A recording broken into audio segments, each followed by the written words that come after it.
Yes, guys, how you doing? Welcome back. Welcome back to the Spurs Talk Show. How are you? It's Thursday. I hope you are all happy and healthy doing the things that you love, those you love to do them with. We've got a really fascinating update today. It's absolutely fascinazione.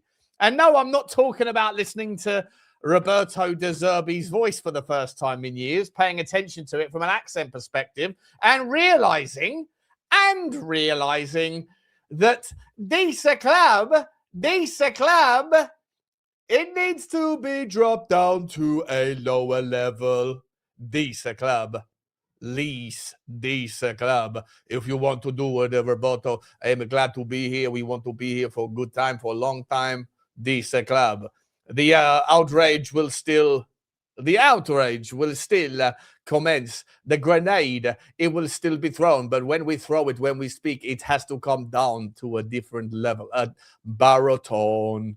Not like this club. It doesn't work as well for me. I don't like it. Anyway, guys, how you doing? I'm not talking about that. I'm talking about Roberto De Zerbi's intended updates to the coaching squad. It looks as though we're not going to get Alessandro Nesta, which is a big shame for me because I'd love to have someone of his caliber. Stick him straight back in. Stick him straight in. We don't need no Van de Ven. Nesta will do it for me. But that's not going to happen. Doesn't look like that's going to happen. So where do we go instead? Well, guys, we've got a name that's being heavily linked. And apparently it's all but confirmed. But then again, so was Nesta's. And that didn't happen. Fernando Diniz. Right? And I've got to show you. What this geezer's all about. Because if we thought that De Zerbi's football style was a smidgen unorthodox, then Diniz, or what I have been told is called Dinizismo. He calls it relationism versus positionism. Sounds like me when I say things like specificity, versus versatility, rather than just saying jack of all trades, master than one. Dininismo. Hey, I wanted that a guy from the Brazil. I haven't done a Brazilian accent for a long time, but Brazil, they talk with a rhythm, I'm not going to do it. I've got to go and work on his accent. But this geezer is crazy. His style of football is bonkers. And so I've got to be honest, we're going to spend a little bit of time today chewing through that potential incumbent. Because there is fair questions that need to be asked, right? We operate now in a Premier League ecosystem that has pivoted towards bigger, stronger, faster. It has, right? Arsenal, who look like they're going to win the Premier League at a canter, they have mastered the art of the boring, the set-piece FC. Thomas Frank tried to do that because he wanted to basically imitate Arsenal with weaker players, and to some degree it kind of worked to some degree for the first half of the season. But a lot of football clubs have resculpted and reshaped their football teams, their squad, their roster under a banner of bigger, stronger, faster. It's less so about what you can do with the ball. It's more about how you win the duels and how you progress the ball. There's only so many ways that you can progress the ball up the field, right? In a bigger, stronger, faster environment. You either win your physical duels, or you technically dance around players, which is more difficult to do if you can't win your physical ground duels, or you put it into channels, and then you hope that those guys can do one-on-ones and quick transitions. That's the way it's been. That's the way it's been for 2 years. Now, you know that we don't like that on this channel. We're not a fan of it.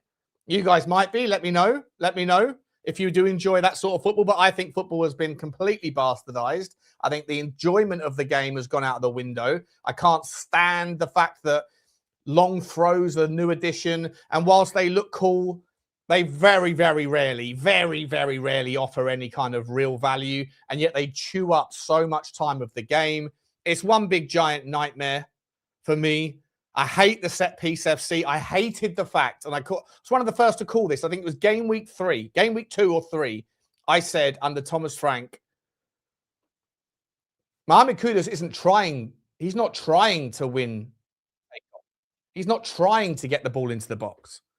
He wants a corner. He wants a corner. And that became so evident after game week 5, 6, 7. Everybody else jumped on it. And I hate doing the whole I said it first thing. I don't care who said it first, but it was so obvious from early. It was so obvious from early that Tottenham weren't looking to actually get the ball into the box because they were leaving players back in the iteration of being transitioned on. We know there was the rule in place where why Xavi Simons was getting so frustrated because he was driving and then looking around for support from his guys behind from the pivot, and he wasn't seeing it. There wasn't any support.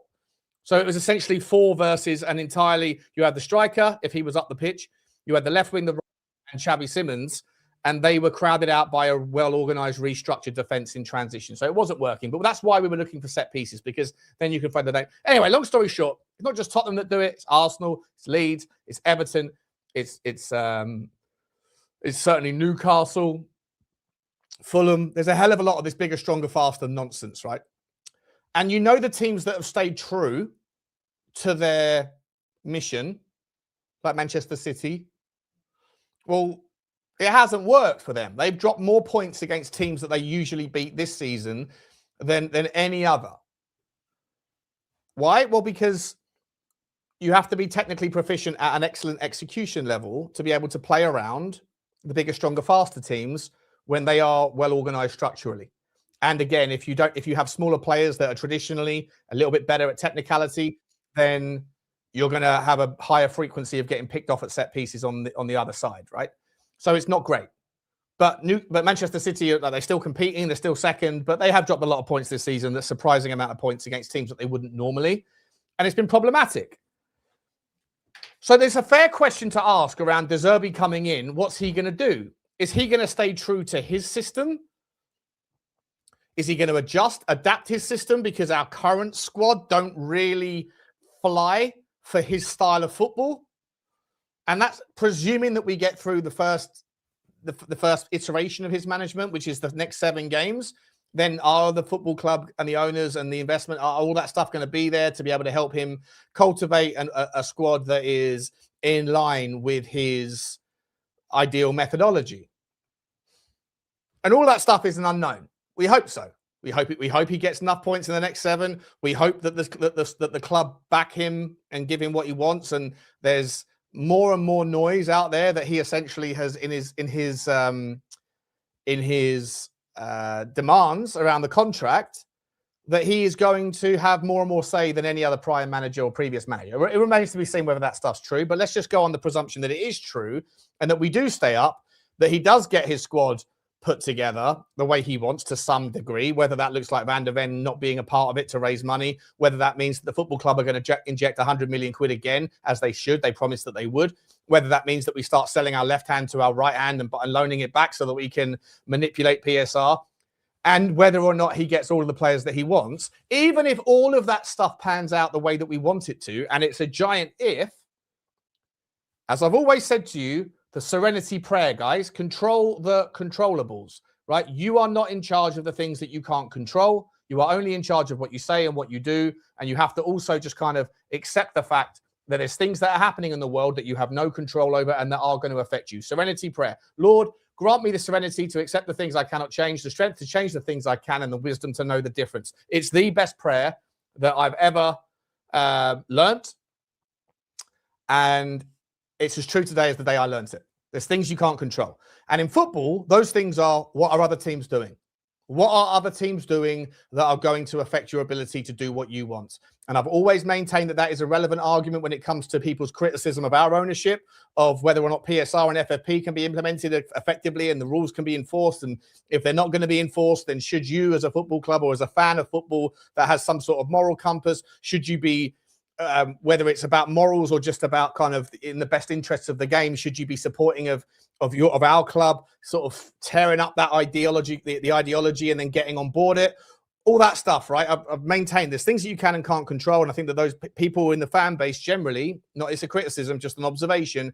I think those people that have strong opinions, they like to reverse engineer their opinion from the solution to then fit the narrative to suit the need. So if you want ENIC out, you're gonna cherry pick the things, etc., that suit the narrative. And I've always said there isn't enough attention that's given to the things that are outside of our control that we can still have some level of investment in calling out, because it's in the best interest of Tottenham and it's in the best interest of the game.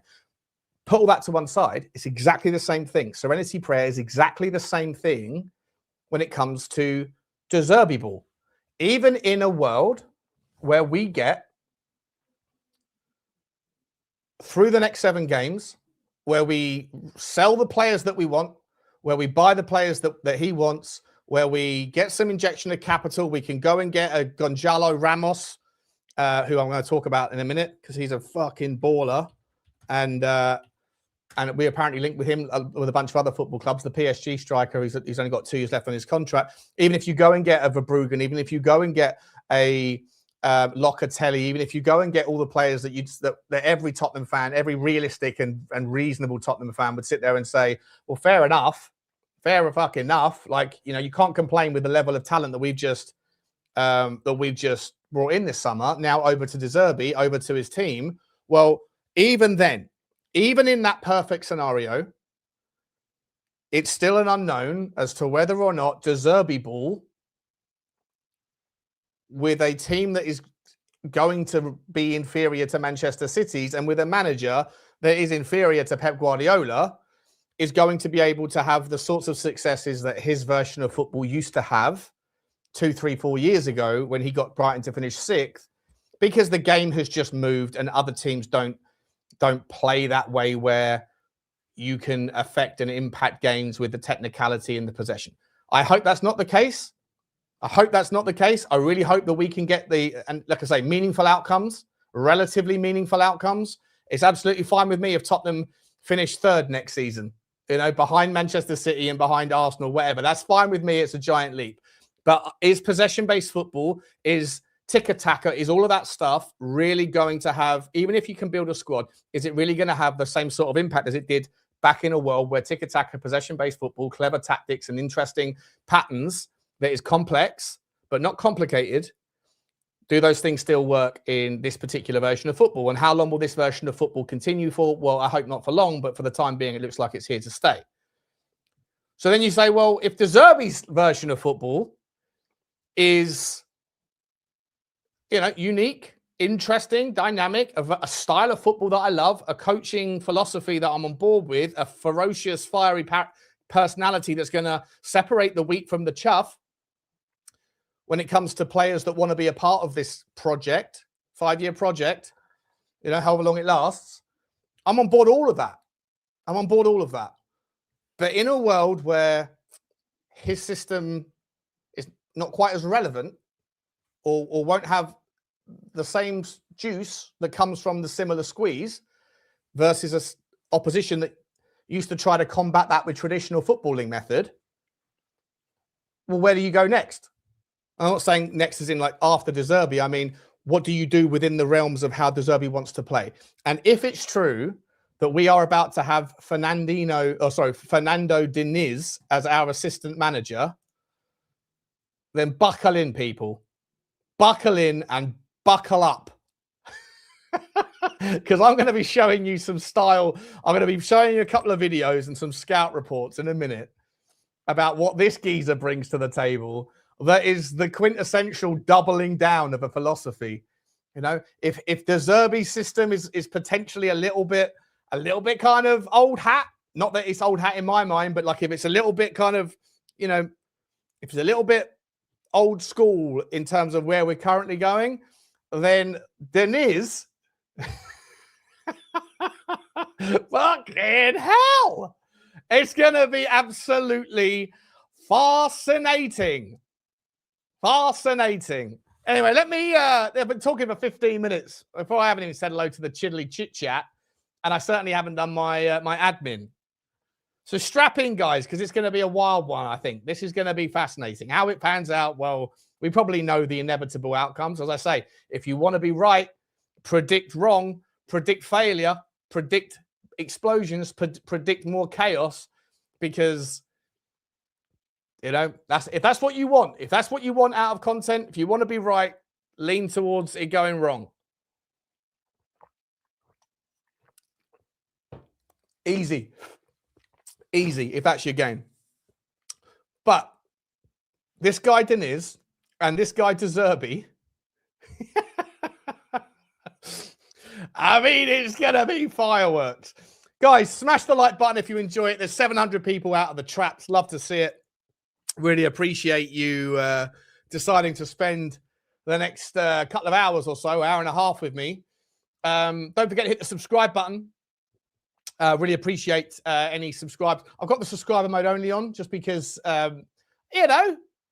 if you want to comment, you want to get involved in the chat, the chiddly chit chat, all you got to do is hit the subscribe button and it will open up like Bonnie Blue, and then you can get involved. There's no delay. There's no wait. Just hit the subscribe. You can unsubscribe afterwards if you want to, but I hope you don't. Notification button should be squeezed so you know when we're going live here, and comments should be dropped thick and fast. Don't forget, we are available on all of your podcast platforms. Really trying to grow the Spotify, really trying to grow the Apple Pods. Really am. So if you subscribe to this channel and you're a regular, and you do have a Spotify account, you do have a podcast, or like you listen to music or whatever else, then please do follow us over there. And you'll see a lot of these stream elements popping down the chat. That one there says Sean Butler TV, but the rest, and I'd like you to get on that. This one here, for example, says Spotify. I'd really appreciate it if everyone who's watching now that hasn't already can just smash that link. It will open up another tab, and you can give us a follow, a rating, and a review. Really appreciate it. We are, of course, also sponsored by OK Jersey, guys. They are pushing their national team kit selection. So if you're English or if you're European and you haven't already got your team for the World Cup, or American, if you're American watching, or if you're Australian, I think Australia have made it, haven't they? Of course they have, yeah. Then get yourself over there. You get the best price, best quality discounts, and it'll be with you in a couple of weeks. Can't ask fairer than that. Well, you can if you put in code Sean at checkout. You get 8% off. So appreciate them for the sponsor. And of course, if you have got 8% of you that is from another country that's participating, like this guy, what is this? I want my Nigerian jersey. I do want it.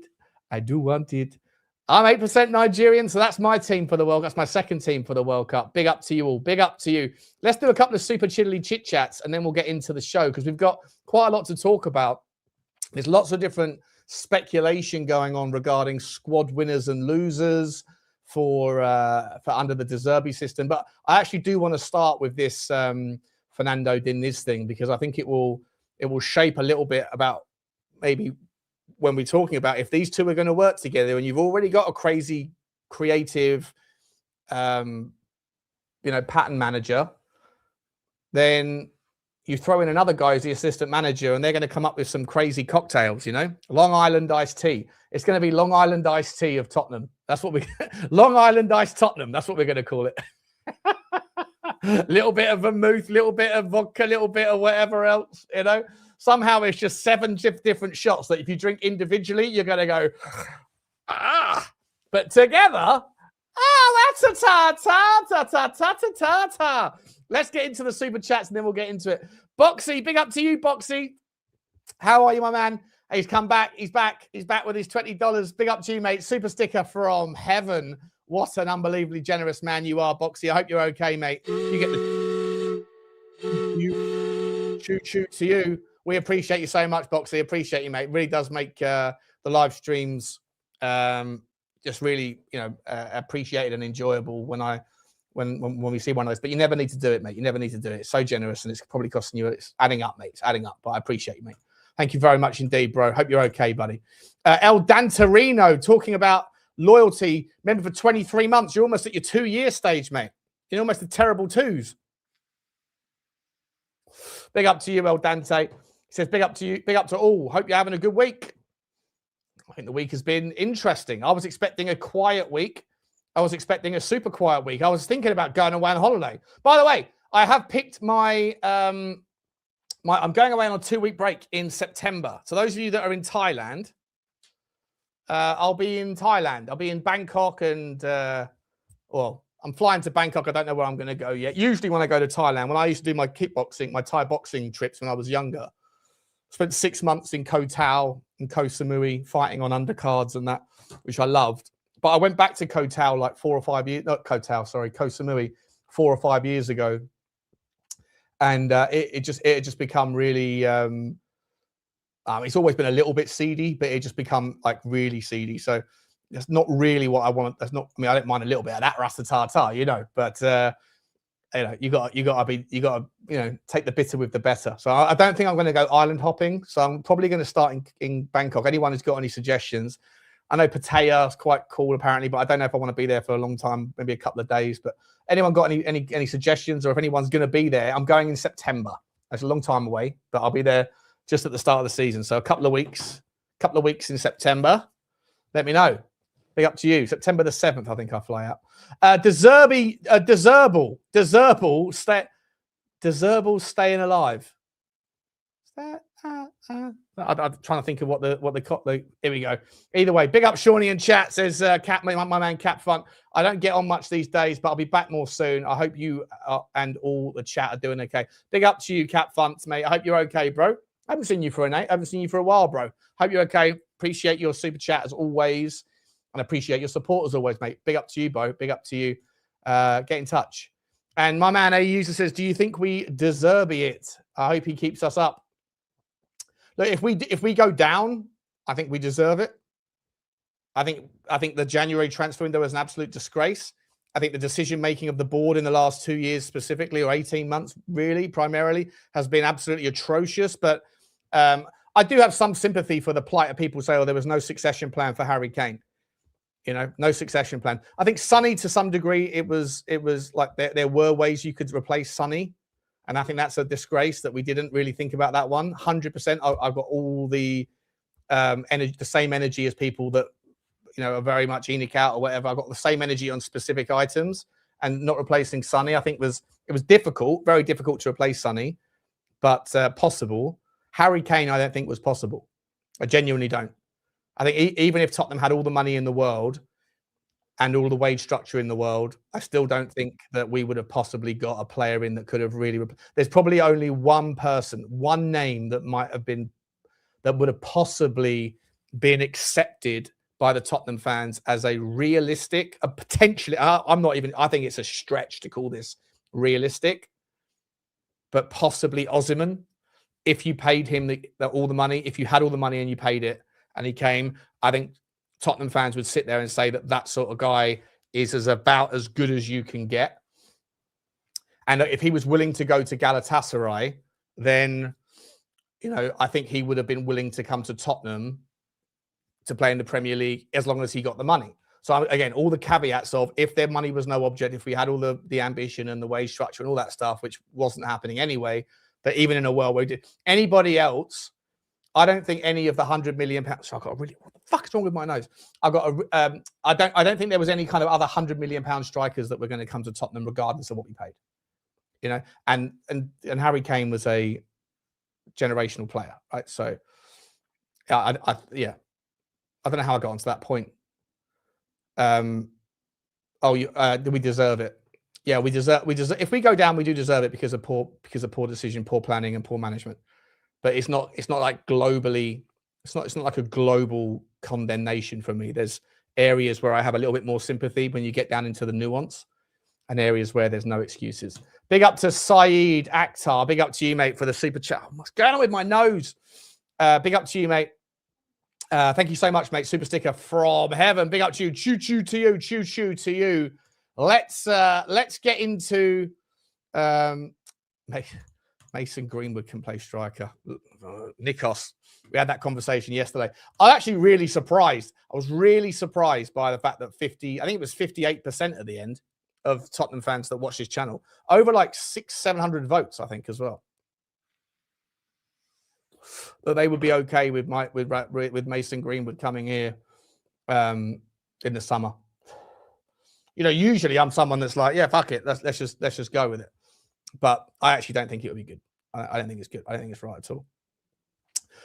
Big up to you all. Big up to you all. So I want to show you this, right? I want to start by talking through a little scout report of Fernando Diniz, right? And then I want to show you some stuff just quickly. So this is what we're working with here, potentially. Right. Here we go.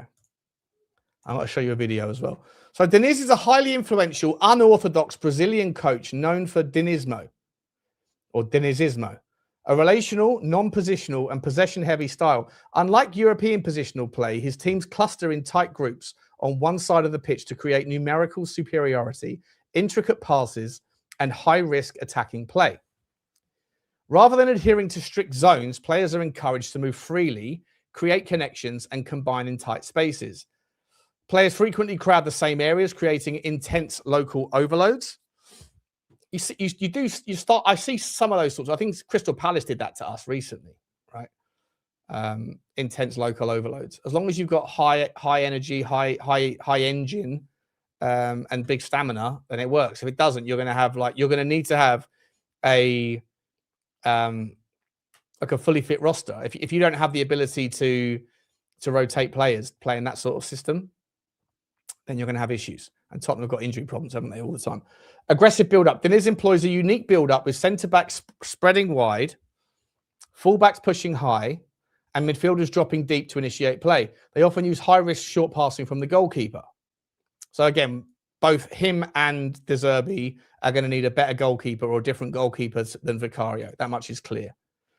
Individual liberty emphasizes skill, creativity, and audacity, encouraging players to express themselves rather than follow rigid tactical structures. This reminds me a little bit of Ange Postecoglou's model, right? And by the way, if anyone that's just joining, we're not talking about Zerbi. We're talking about his assistant that's coming in, or apparently coming in. Ange Postecoglou sort of said this is the kind of structure in which we play. Obviously, he did inverted fullbacks, slightly different. But he also kind of said, like, how that gets executed, I'm kind of like abdicating the responsibility of giving you specifics and letting you figure it out for yourself. And one of the issues I always have with Ange Postecoglou, with that model, if you remember, I always said was, well, it's hard enough playing top-level football anyway, but if you have the responsibility or the authority, the autonomy to be able to take on risk yourself and do things that are unorthodox, then that's great. But in order for those things to work out, everybody else has to be able to essentially get on your wavelength and know what you're going to do before you do it, even if you're going to do things that you're not supposed to be doing. And then that person's going to have to react to you, reacting to them, etc. And also, like, not only are you given the autonomy to do those things, but you also have to be aware that other people are having the autonomy to do those sorts of things. And so you also have to be on your toes all the time, being ready to react to what they're going to do and hope that when you react to them, that they're going to react to you. And that's how we had these situations where in the moments where it worked, it was unbelievable to watch. But all too often you have the left hand and the right hand not knowing what each other are doing, and you go left when the passer goes right, etc. And it just becomes, and that's how you get so many transitions.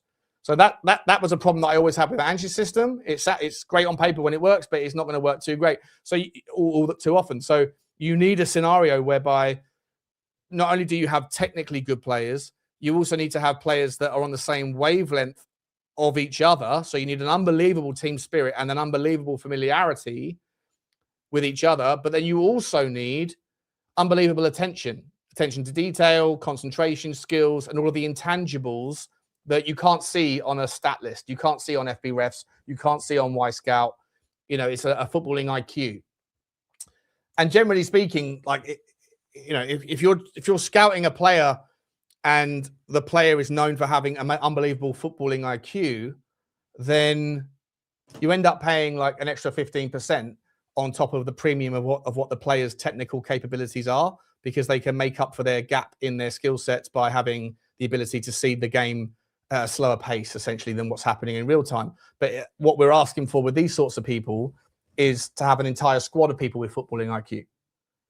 And like, as we'll come on to see, when it works, it's going to be fantastic. When it doesn't, it won't. And like I say, if we're gonna merge Zerbi and Diniz, it's going to be fun. But it's going to need a hell of a lot of fortune and a hell of a lot of well, I don't know what you call it, the X factor, I guess, but within the squad, because the sum has to be greater than the parts. And at the moment, the parts are not that good anyway, and the sum is certainly weaker than the parts for the most part, if that makes sense.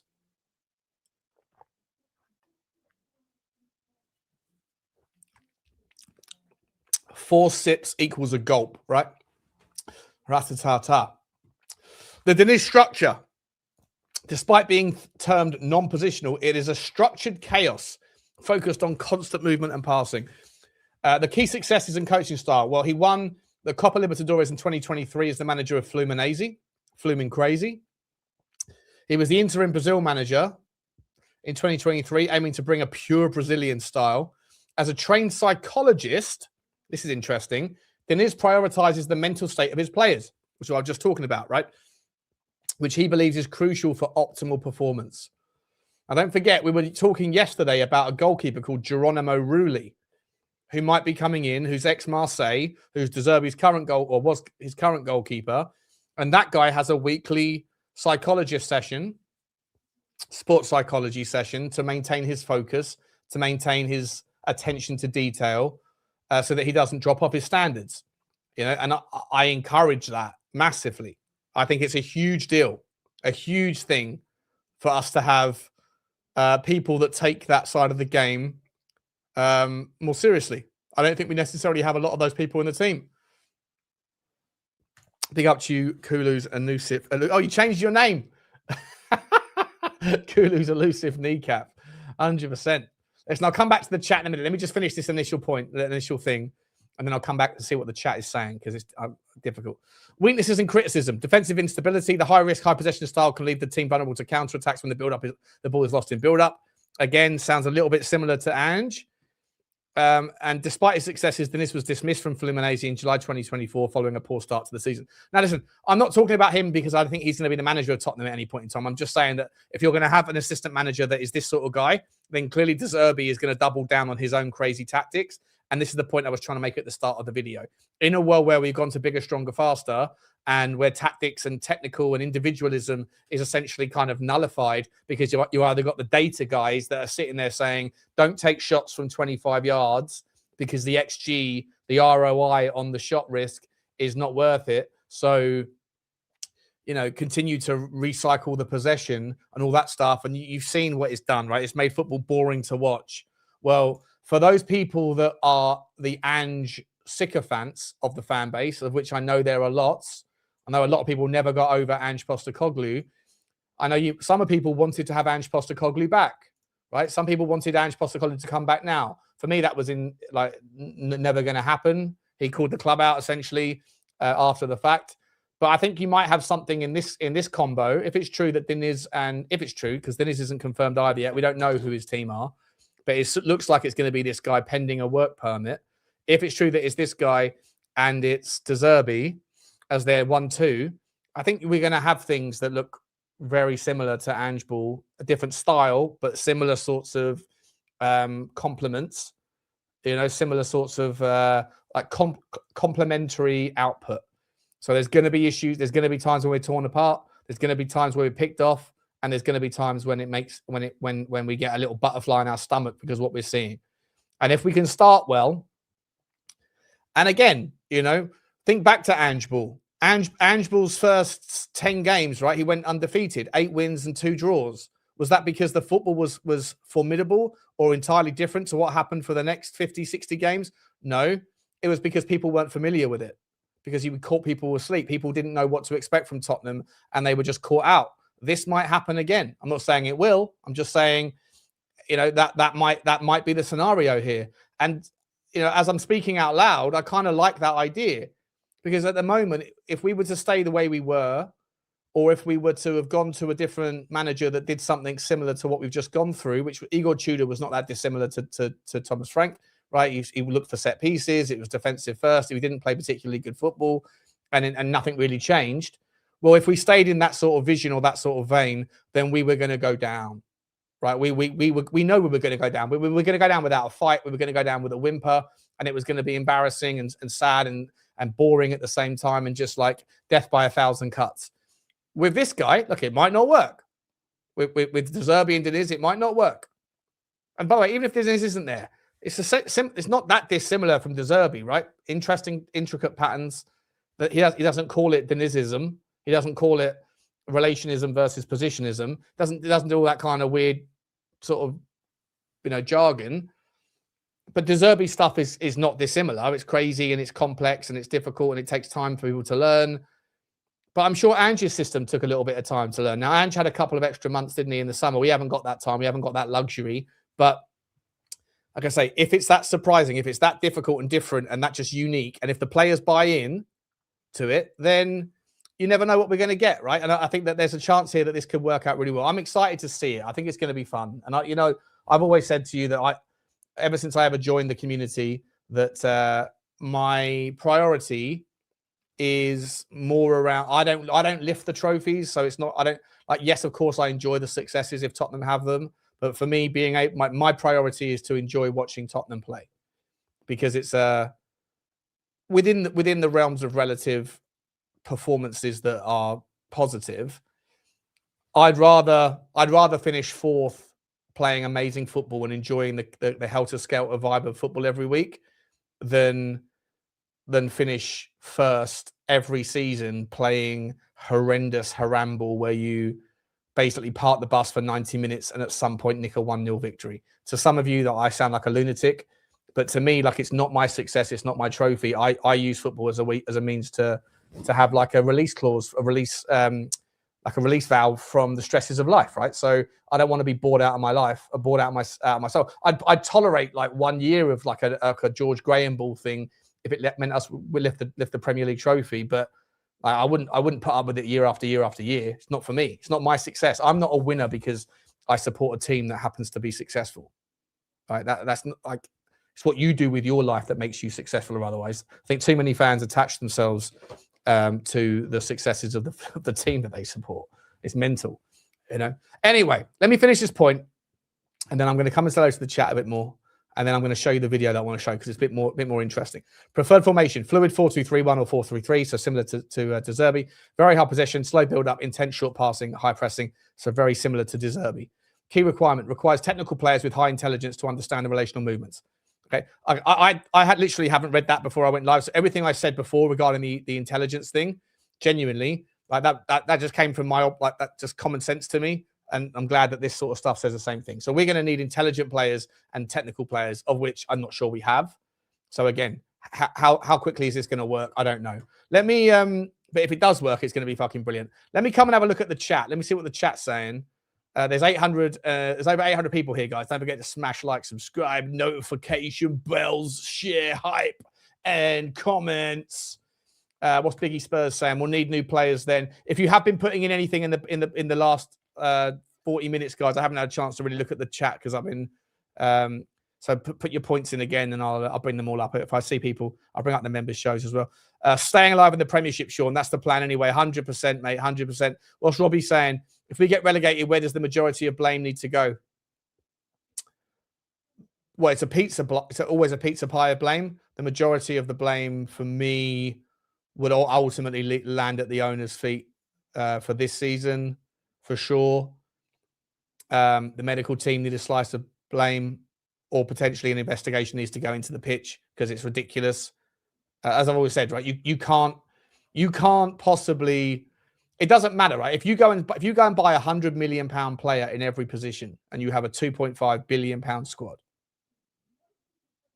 I know this is ridiculous, but if that was the case, and you still had 15 players out injured for an extended period of time, then the 10 players that would be fit and the squad and the youth team that would be, they might still be £100 million players, but they can't play twice a week, right? You'd still be fucked. You would still be fucked. And I don't know if, like, there's an argument to say maybe we're just signing players that are injury prone. And if so, then again, scouting, what the fuck? What's going on there? But I'd also make the argument that we don't know that. Are the medical team that inept that they can't get players back fit? Whereas if those players got the same injuries elsewhere, they'd be back fitter quicker, possibly. Again, if that's the case, that's a problem. But the injuries are a massive issue. The ownership decision-making has been a massive issue. And I think the buying of the players has been a massive issue as well. So there's a pizza pie of blame. But if I had to pick one candidate that gets more blame than others, it would certainly be the majority owners. That's what I would say, mate. The Boomverse says, I'm here for experience that has put us where we are. Acceptance of mediocrity. Yeah, I couldn't disagree more, mate. Couldn't disagree more. what my personal persuasion on why I watch football. Are you one of these people that decides to blame the fans for where we're at?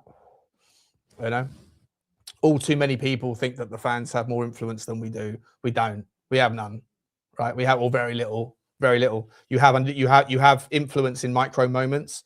You have influence in individual games where you can sing and dance and carry people over the line. Although that didn't work for Tottenham against Forest, did it? Yeah.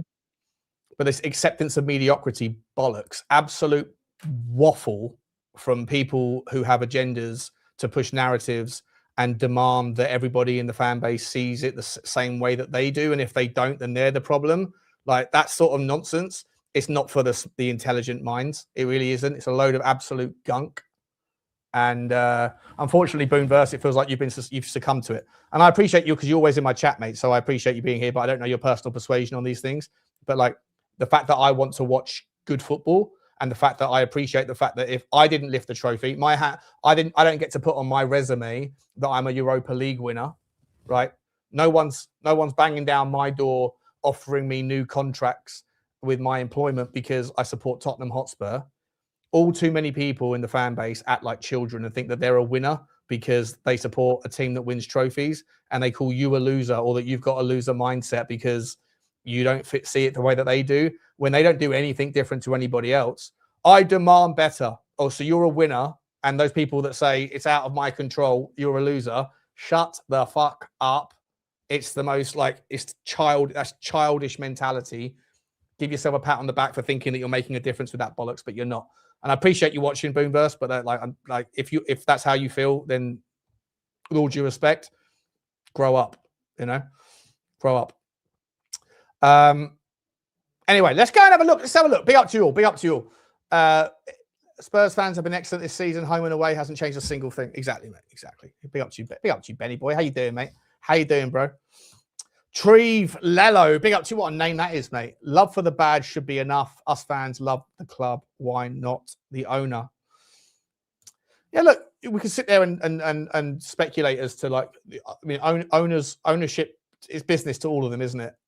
Let's be honest, right? Roman Abramovich sits there, and every Chelsea fan will remember Roman Abramovich very fondly because of what he did to transform that club, to bring them out of absolute mediocrity to champions, and to have all of the success that they have now. But first of all, he cheated the entire time. Put that to one side. He bought Chelsea to protect himself from Putin. That's it. That is it. Chelsea fans might have been a beneficiary, a collateral benefit, not a collateral damage, a collateral benefit of the fallout of his intentions and his decisions. But he didn't do any of those things for the benefit of Chelsea fans. He did those things for the benefit of himself, to protect himself from an environment that is very volatile in the political scene in Russia. And he plonked himself into an environment where he could hide his money, protect his wealth, and essentially protect his life in a volatile environment in Russia. That's just a fact. If you don't understand the history of what was going on as Russia came out of communism and the Berlin Wall fell, and how oligarchs like him rose up through opportunism, and then those things changed under Putin when he got his power after Gorbachev and all that sort of thing. Go and do some research, but there's very few owners that genuinely do anything for any other purpose other than what's in the best interest of themselves. It's a common theme in life, by the way. It's nice when you have people that sit there and put themselves second and other people before them. Generally speaking, they get taken advantage of. In ownership, in a capitalist world, the people that have got enough money to go and buy football clubs, primarily they've done things that you wouldn't do to be able to get to them. They have a moral compass that points in a different direction to where yours and mine do. And they've got to where they've got from being relatively intelligent, relatively having a high acumen for business, but also having a moral compass that points in a different direction. And then they get to that position. Do you think they suddenly give a flying fuck about the fans? Do you think they're doing what they're doing for themselves? And if the benefit of those things happens to work out and drip feed its way to the fans, that's a fortunate coincidence. but those people don't do what they're doing for the fans at any football club. Let's not lose our minds here with sensibilities. Come on. Am I a capitalist? Of course I'm a capitalist. Of course. I'm certainly not a communist. Who the fuck's a communist? What are we doing here? What are we doing here? If you rate yourself in any way, shape, or form, then you should also want to be a capitalist. You should want to be recognized and rewarded for your capability and your effort. It's why it always pisses me off when I see the women's teams around the world in various sports saying we should get the same amount of money as the men. That's such a shit mindset. It's a shit mindset because they're looking up and seeing people doing similar things to them but have a Y chromosome and saying we want the same as them. You shouldn't want the same as them. You should want what you're worth. Because if what you're worth ends up being more than what they are getting, then you should get rewarded for that. Anyone who says, I just want the same as other people, equality and equity are different things, not to get into politics, right? Equality means like that there's nothing stopping you from having the opportunity that someone else has on paper, right? You shouldn't let race or sex or gender or age or anything else on paper prevent you from having the same opportunity as somebody else as long as you play by the rules and they do as well. Equity of outcome means everyone gets the same. It's a bonkers scenario because all you get then is inefficient outcomes because not everybody is driven by the same things. There's a reason why more men are pilots than women. There's a reason why more women are nurses than men, because women are driven by people and men are driven by process. It's like it goes back to time itself. And so if you're pushing for outcomes whereby there's 50 male female nurses, you're going to have an inferior nursing industry. And if you have a scenario where there's 50-50, where there has to be the same amount of female engineers as there are men, you're going to have an inferior engineering industry. Because for every 1,000 people that want to be an engineer, if 900 of them are men and 100 of them are female, but you have to have 50-50, even if the same proportion of competence exists within the 900 and the 100, you're going to have a diluted overall basket of competence because the 100 people, you're forcing to have 50 people that are female. It's the same in nursing. It's ridiculous. You should never want equity. You should want comparable pay based on value. So when women basketball players, women football players say we want to get paid the same as men, they're doing themselves a disservice. Rate yourself enough to think that you can lift the environment whereby at some point in the future women are worth more than men in that sport, and then they'll get paid what they want. It's ridiculous to think other than that. Anyway, getting off topic. Sorry about that. How do I go off on these rambles? I swear it's because of these earphones. They sort of like they cut out any noise from here, and I get stuck into some random like very closed universe of my mind. I might do that. In fact, I'm not even. Oh, yes, I'm about to show a video. Let's do a video. Let's show you this. Let's show you this Fernando Diniz video, shall we? Let's have a look what we're doing here. How did I get onto a fucking equity versus equality conversation? Fucking hell, Butler. Absolute fucking nonsense. All right, let's go.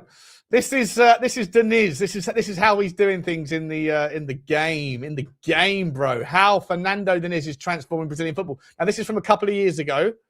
Let's watch this. Why? Because in July 2023, Brazilian football is changing. Why? Because in July 2023, the Brazilian Football Federation announced the new interim manager of the national team, the Seleção, and the man they chose was the most radical option they could have possibly gone for. Fernando Diniz, manager of Fluminense, and the man that I've described as having the weirdest tactics on the planet. That is, if you're looking at it from a European perspective. because what Diniz represents is a footballing philosophy that is distinctly Brazilian. Many football writers, some of whom I've mentioned on the channel before, have done great work in defining exactly what that philosophy is. Jamie Hamilton calls it relationism, which is a term that is gradually becoming more mainstream, while the anonymous Brazilian writer, who goes by Josef Bosic, has written tens of thousands of words detailing what he calls the functional attack. And whether you call it relationism or functional attack, Fernando Diniz is one of the most high-profile proponents of this football philosophy, and almost certainly the most radical. His teams appear to abandon structure by concentrating their players on one side of the pitch Let me know if you and can hear this, seemingly guys, yeah? ignore space, preferring a game of close combination and improvisation. In other words, by appointing Diniz, Brazilian football has actively rejected the dominance of European tactics, the much more positional game, which former coach Tite was becoming more and more influenced by. Instead, they're embarking on a new footballing journey towards what they hope will be more Brazilian in essence and will reunite the people with the Seleção. This video is the first chapter of my coverage of Diniz's Brazil, where we'll look at their first couple of games, what differences we saw, and what work still needs to be done to take this team back to the top of the world. So if you enjoy, consider leaving a like, and let's get into it. Straight away in Diniz's first game against Bolivia, we saw clear differences from what we'd seen under Tite. In one of the very first actions of the game, left winger Rodrigo drifted inside and towards the ball rather than staying tight to the touchline. And from then on, Brazil's structure was based on getting players in close proximity, particularly on the left-hand side. There were certainly some elements of a more familiar approach. For example, Rafinha was often seen hugging the right touchline, waiting to receive the ball, but this was against a very low block, and isolating Rafinha, looking for the switch of play. Regardless, from the average positions of the players, we can see the emphasis on association compared to this game of Tite's, also against Bolivia, where the players are more evenly spread out and remain close to their original zones. Against Peru in Game 2, who were more aggressive in their defending, Diniz's philosophy, at least in terms of structure, was much more clear. When the ball was on one side of the pitch, Brazil actively grouped their players around it, as one winger often drifted across the pitch to get involved. And across both games, by creating more support options and freeing... Just quickly, for those people in the saying this video is bad, I see you, Floxy. I'm not. It doesn't care. I don't care about how it worked out. I'm just talking about like his tactics are specifically unique and specifically wild. Now, whether or not that will work at Tottenham, again, as I've already, if you just joined the show, you won't be aware of what I said. I just think that this guy, we're doubling down, right? We're going from Zerbi and we're bringing this geezer in, and this geezer and Zerbi are going to cultivate and create madness, whether it works or not. I'm not selling this guy as like a brilliant thing. I'm selling it as a get ready, guys. Strap yourself in. We're going to be playing some fucking ridiculous models because they're clearly people that are creative and slightly unique in the way that they view football. How's that going to work out at the Premier League, which is the most complex and difficult league to see successes, especially in a world where we're moving ever more towards bigger, stronger, faster, and more robotic versions of football? You know. Let me just we'll carry on for a few more minutes anyway, and I'll get back into other things. Being players positionally, the players were able to start combining in the classic relational ways, converging on the diagonals to create esquadrillas up the pitch, and using tabelas to progress the ball. Particularly against Bolivia, who admittedly were very poor, we saw promising signs of relationships being built, resulting in a comprehensive 5-1 victory. And even against Peru, there were signs of things clicking. The sequence had Rodrigo drifting from the left flank to the right and getting in behind completely unmarked. However, that game against Peru, which finished 1-0, also proved that this journey will not be easy. Against a well-disciplined and aggressive team, there was a definite lack of rhythm in Brazil's game and an undeniable disconnect between Diniz's ideas and what was happening on the pitch. This should come as no surprise. After all, Diniz has only had these players for a week, most of whom come from European leagues and have internalized a radically different way of playing. But from what I've learned so far about the functional attack or relationism, there are certainly ways that this team needs to improve. I'd love for you guys to let me know what you think in the comments, but I'm going to explore two of them, starting with the simple issue of structure. It's clear by now that Diniz has no interest in rational occupation of space. He wants his players close to the ball. But this is the thing I'm talking about, right? Again, goes back to Ange Ball, right? Like, just fucking, if you're going to be sitting there as a Tottenham fan, you know what? Let me get rid of the video. I've watched it. I can already explain to you what's going to happen in it. If as a Tottenham fan, if we're going to be sitting there under Zerbi and under Diniz in analysing games, saying, where's the structure? Prepare yourself for a world where structure is less relevant or less obvious. You know, when it works, no one's going to sit there and say, like, the only time you say, where's the structure, is if things don't work out, right? You sit there and you analyse and look for the bad, look for the reasons why we lost. Like, this will be by design. It's not dissimilar for Zerbi as well, right? He sits there and encourages people to play unorthodox styles of football. And so we are going to sit there and see situations where our centre backs are going to be potentially more like fullbacks, our centre midfielders coming deeper, or we're going to see situations where fullbacks are going to be right wing. And then when we get picked off when they go into the corners, like we saw under Ange Postecoglou, people are going to criticise it and say, well, this guy doesn't know what he's doing. But he does know what he's doing. He's doing what he wants. These people are they're doing what they want. They're just taking the risk because you can't have 15 players on the pitch. So I just want to sort of prepare everybody for what the sort of thing we might be seeing. And then if people criticize it, that's fine. But you're criticizing a guy that's been brought in to do a certain thing. It's a similar sort of stuff with Ange Postecoglou, right? We can all have a problem with it when it doesn't work out. But like, it wasn't like Pedro Porro was out of position when he got transitioned. He was asked to be in the positions he was asked to be in. And the rest of the situation, the rest of the style, the rest of the structure didn't work. And then those are the consequences of that risk. So I just want everyone to sort of be wary of what we're walking back into, because it's going to be a different version of essentially Ange Ball, I believe. Anyway, let me know if you agree in the comments. Big up to you. We've got someone joining us. Big up to you, Pete. How you doing, mate? Hello, mate. You all right? Good, mate. How's things? Haven't spoken to you for ages. How's life? Yeah, busy, mate. Busy. Yeah. Busy in the real world. Yeah. All good. Yourself? Busy in the real world. Yeah, that little Butler, you operate in a non-real world. Is that little dig? Is it? Is that what we're saying there? I ain't saying nothing. How are you, mate? What's going on, buddy? What are you making of the whole Zerbi news? I think it's all right. I'm happy with it. Let's be honest. There's not many we can go and get. I like what he did at Brighton. I don't subscribe to the narrative it's automatically going to blow up and all that sort of crap. I think there are different reasons. But yeah, happy days. We've got a permanent manager, which I think is the most important thing.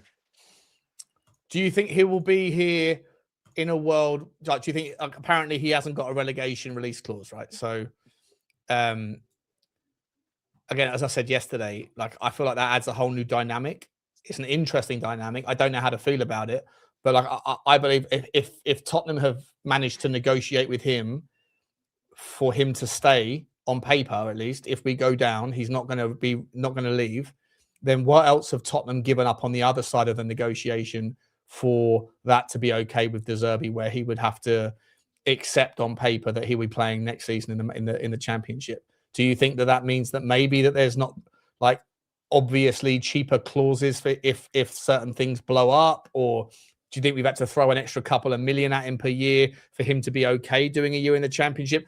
For him to not have the release clause if we go down, when he wasn't willing to come to Tottenham a month ago, he's obviously, for him to sacrifice that side of the equation, he's obviously got something else on the other side of the equation, right?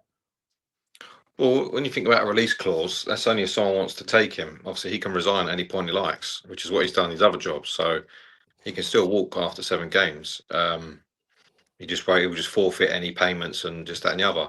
Listen, I think whatever we've done for the state the club is in, we had no choice. Anyone who we negotiate with will have us over a barrel, because we're in such a mess and sort of so desperate.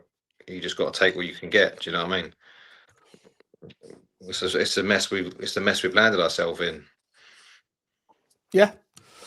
Who do you think will be the beneficiaries? So there's a hell of a lot of articles I've got in front of me. I won't bother going through them all because most of them say a lot of the same things, right? But there's a lot of sort of detail out today from various whatever you want to call them, journalists or aggregators that are talking about the beneficiaries of the system.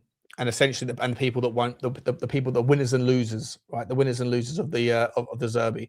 Vicario clearly is someone that doesn't play well with his feet, and both the Zerbi and this guy Diniz, who's the assistant, they both clearly want to play with a risk-on goalkeeper that plays as a sweeper keeper. So, would you agree that he's probably someone that's a guaranteed sale in the summer, not just because he's having a bad time, but also because he's not fit for the next iteration? Possibly. I don't know. There's so many things that probably need to be fixed in the summer. It all depends on if he can get someone who can do what he wants to do. Because let's be honest, I said this the other day in our WhatsApp group, I think we're going to have a summer of sort of sort of like Wilson Palacios type signings, where they're just going to get us over 18 months, 2 years maybe, and then we're going to look to upgrade again. Because I don't think any sensible player, unless we throw serious wages at them, is going to look at us as an attractive prospect at the moment. Because this year it could all go tits up again next season if we stay up, and it could be back in another relegation battle. So it's 2 years in a row we finish in the bottom 5. That's not we're not exactly an attractive proposition for the better players. Let's be honest, unless you throw big wages at them. So that may be a battle for another day. It all depends on what he prioritises, isn't it? I mean, on paper, I'd say yeah, he looks like his days are numbered. But it's what battles he wants to pick and when he wants to pick them, and where, do you know what I mean, and what we can get. Is there any goalkeepers that you rate that's realistic? Not off the top of my head, mate. I'm not going to lie. I'm not going to see him reel off players. You know me. I ain't got time for that. I'm sure you've scouted about 50 of them, and I haven't actually. No, I haven't. I think the Y Scout's really difficult to navigate when it comes to goalkeepers, because I think a lot of the all good goalkeepers are good shot stoppers. When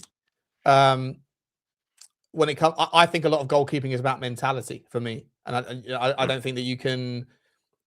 There's no statistic that really discerns for me whether you're a good goalkeeper or not. That's on a mentality basis. Yeah, I agree with that.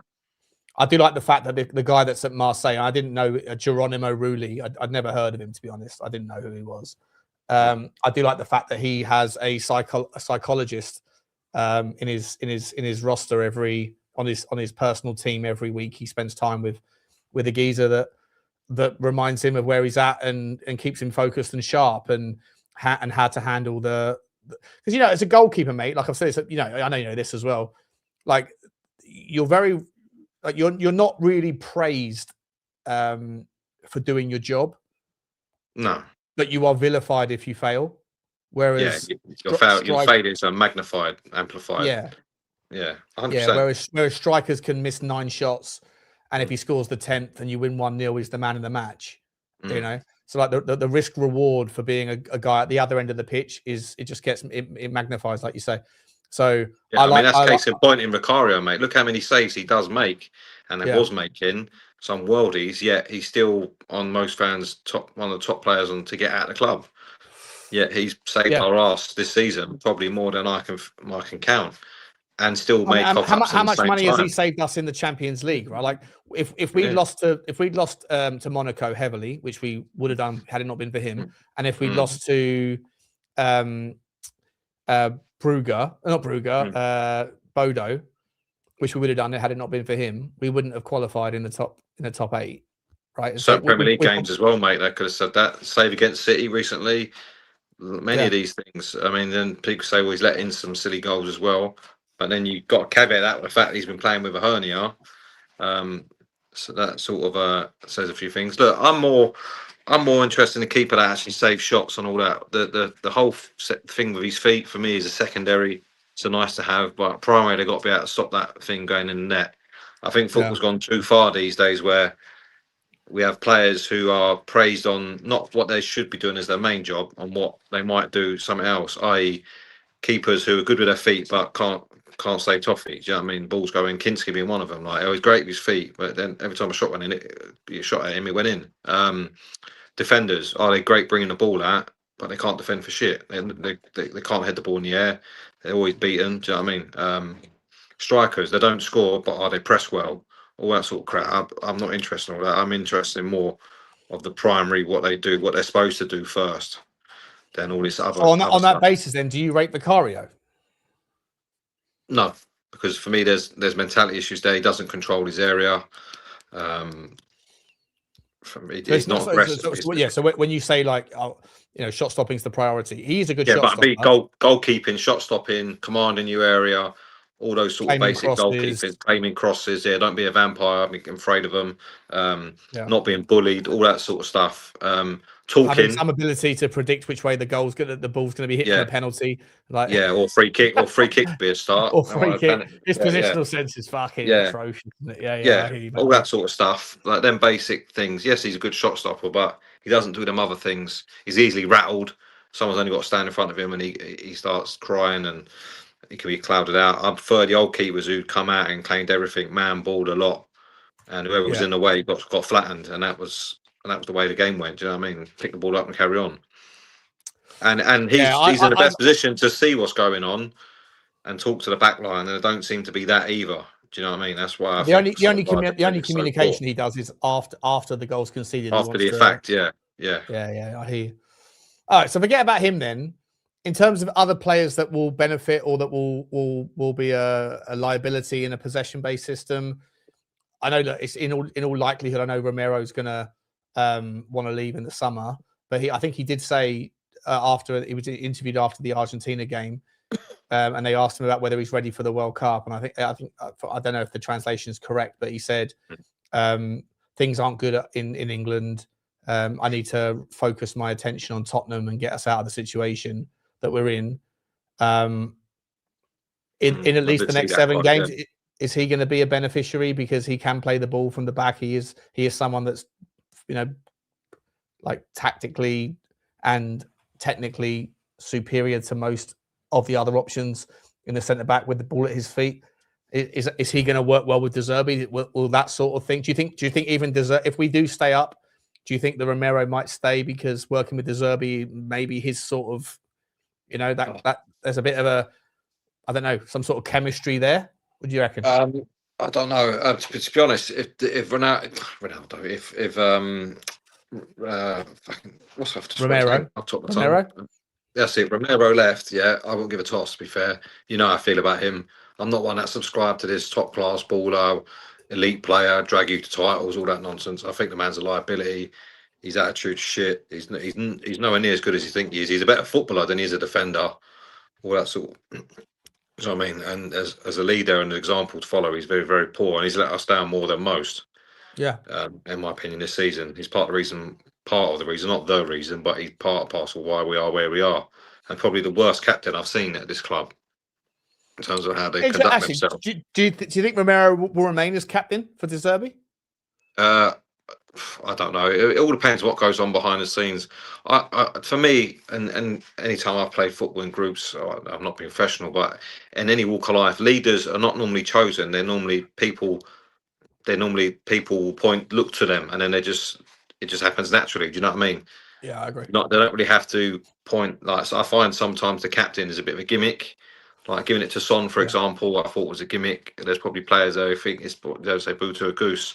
And when the shit hits the fan, he's either one who's dragging you along. I think that's a modern football thing as well, to be honest. I don't really see, there's not many like captain role models out there you see these days. I don't think there's any, if I'm honest. But I think the problem is, I think if Romero tries his shit, I don't think De Zerbi's going to stand for it.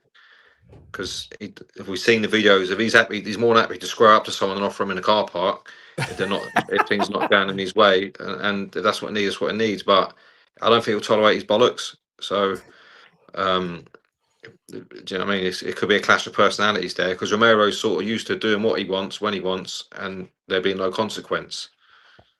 Hopefully that changes, and that don't just apply. That should be applied to all the players really, because they've been a disgrace. So hopefully he can get them on side, but he can also sort of dangle the stick as well as the carrot. Do you think that there is an element though that where De Zerbi's going to sit there and because of his kind of explosive character with Romero specifically, it's one of those things where they either might be best mates or biggest enemies. It's either going to work really well or it's going to be fucking chaos with those two. Yeah, it's going to be one or the other because a lot of people. Like I'm one of the people that respond well to someone, like if they want to call me a CUNT or whatever in the workplace, or whether it be a boss or otherwise, it's fine as long as you're prepared to take it back, and then there's sort of respect that way. Some people don't like it when someone else comes in and wants to give it large, so it's going to be interesting. It all depends on what sort of personality Romero is. We'll find out now because he's not going to be the big dog anymore who can do what he wants. That's going to be De Zerbi. And if he's that's fascinating, isn't it? That is actually a fascinating and if he's a so-called hard nut behind the scenes as well, as implied by Ange and whatever, do you know what I mean? I don't. It's going to be interesting to see when De Zerbi comes in because he wants to be the hard nut behind the scenes. it's going to be an interesting. I said it all depends on Romero. He either responds well to that, or he thinks, no, I don't like this. I'm not used to being challenged in this way. I'll have it away on my toes. In that case, good riddance. See you later. Right, but all of that happens in the summer. In the next 7 games, if Romero pulls his socks up and goes, you know what, like it. For me, I feel like it's a really important dynamic, those two, because I definitely think Romero has, not just on a personal level, whether he's going to play well, but if he has an explosive bad reaction, if the chemistry doesn't gel with the Zerbi, I wonder what other influence Romero will have on other players around him. Right? Yeah. I just feel like what Romero seems to say or do seems to impact a bigger slice of the pie than it should. And so he clearly has some influence to other players because he's been shit this year and he's been a joke, and so have a lot of the players. Do you know what I mean? And some last year as well, apart from in the Europa League. Every other time it was awful. So he's clearly got influence. And again, that all comes back to De Zerbi. If he can come in and sort of wane at when people go, do you know what? I don't listen to him anymore. I like this manager. Yeah, forget what he says. And then Romero could find himself sort of cast aside pretty quickly by these so-called sort of like the followers, and they all flock to De Zerbi. Hopefully, we don't have that battle behind the scenes. I think for the first 7 games, obviously, to survive, I don't think De Zerbi's going to come in and try and got to implement my style and all that sort of stuff. You don't think he will? No. I think he'll try it. Obviously, he's not going to say, "Let's start playing 4-4-2, carry on with that." And play an Archie Gray every position but in goal. I don't think he can do that. I think he'll go to his sort of way of playing to an effect, but there's no time for all that. Let's be honest. We haven't got time to bed in a new system, philosophy and all that sort of stuff. I think he'll just go, right. Especially his philosophy, which is clearly very which takes time. Right?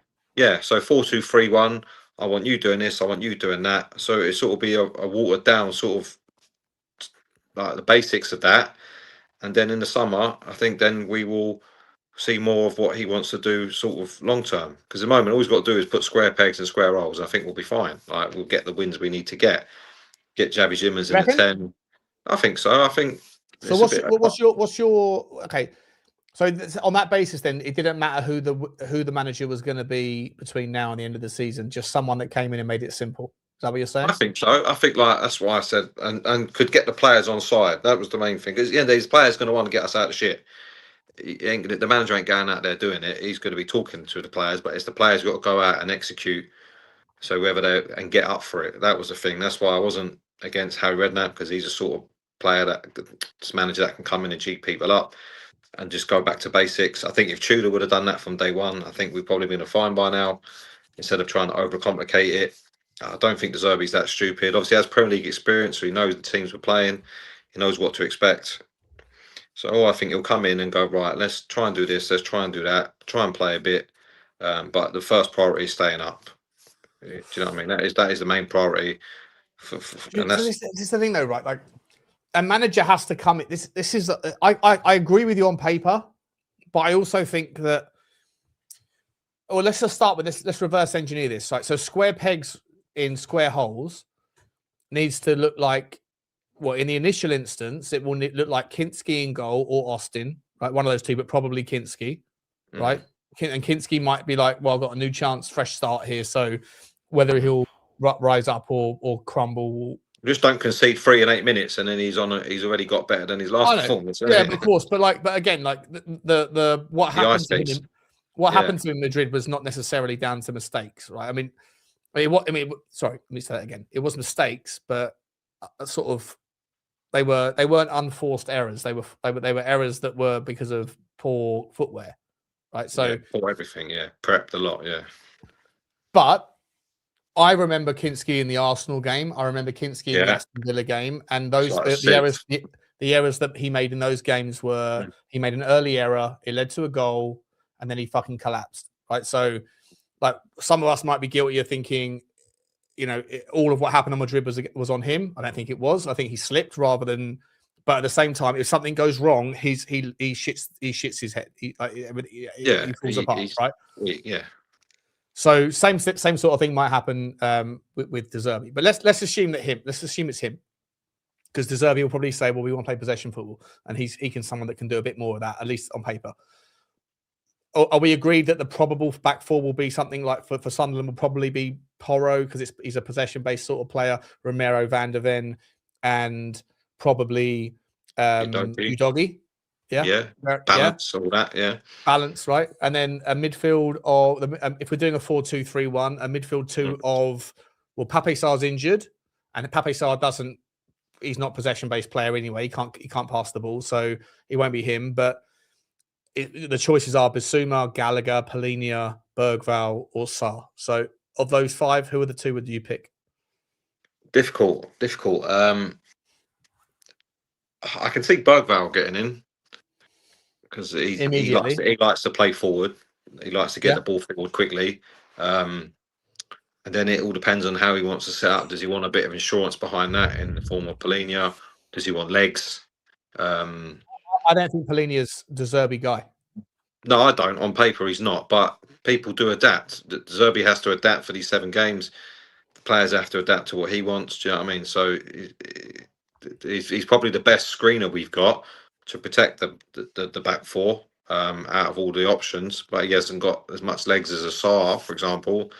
I think he's passing ability. I think is a bit, or lack of. I think is a bit overstated. I don't think he's as bad as a player on a ball. No, plenty. I don't think he's as bad as a ball as some fans make out. He could go for Gray because Gray's been good, but obviously Gray was good under Tudor, not under. He's going to see what he sees in training in his first week, isn't it? He's going to have a look and. Let's say it's interesting as well that he had his first day yesterday, second day today, but he's not going to do a press conference until the pre-match. So that will be on Friday, I guess, next Friday, right? So he's got a week. He's got a full week with everyone back to figure it out. That is smart, isn't it? It's smart by the football club. There's no need to because all the talking about his comments about Greenwood and all that sort of nonsense and opening up old wounds for everyone else. And so there's no point doing anything like that now, where they talk about a game or what he's learned that week, what he's seen, blah blah blah. Oh, you say that, right? But he's under the. I fucking hope that the Sky journalists and the BBC and all those people, I hope they fucking fix up, because I know what's going to happen. There'll be one question of welcome Roberto. How happy are you to be here? Yeah. And the second question will be, you've had a lot of pressure from the Tottenham Hotspur supporters, all that crap. I really hope that he nips that in the bud with one word answer. Well, hopefully there should be someone from the press team there, and they should be told from the get-go, look, we're not having questions on that. Yeah. So if you do that, you'll get banned or whatever, or just be decent. We're not having questions like that. It's nothing to do with this club. Yeah. Do you know what I mean? None of it is to do with our club. So we're not interested in it. We've moved on. He's moved on. It was time ago. Yeah. And more importantly, the family involved all moved on.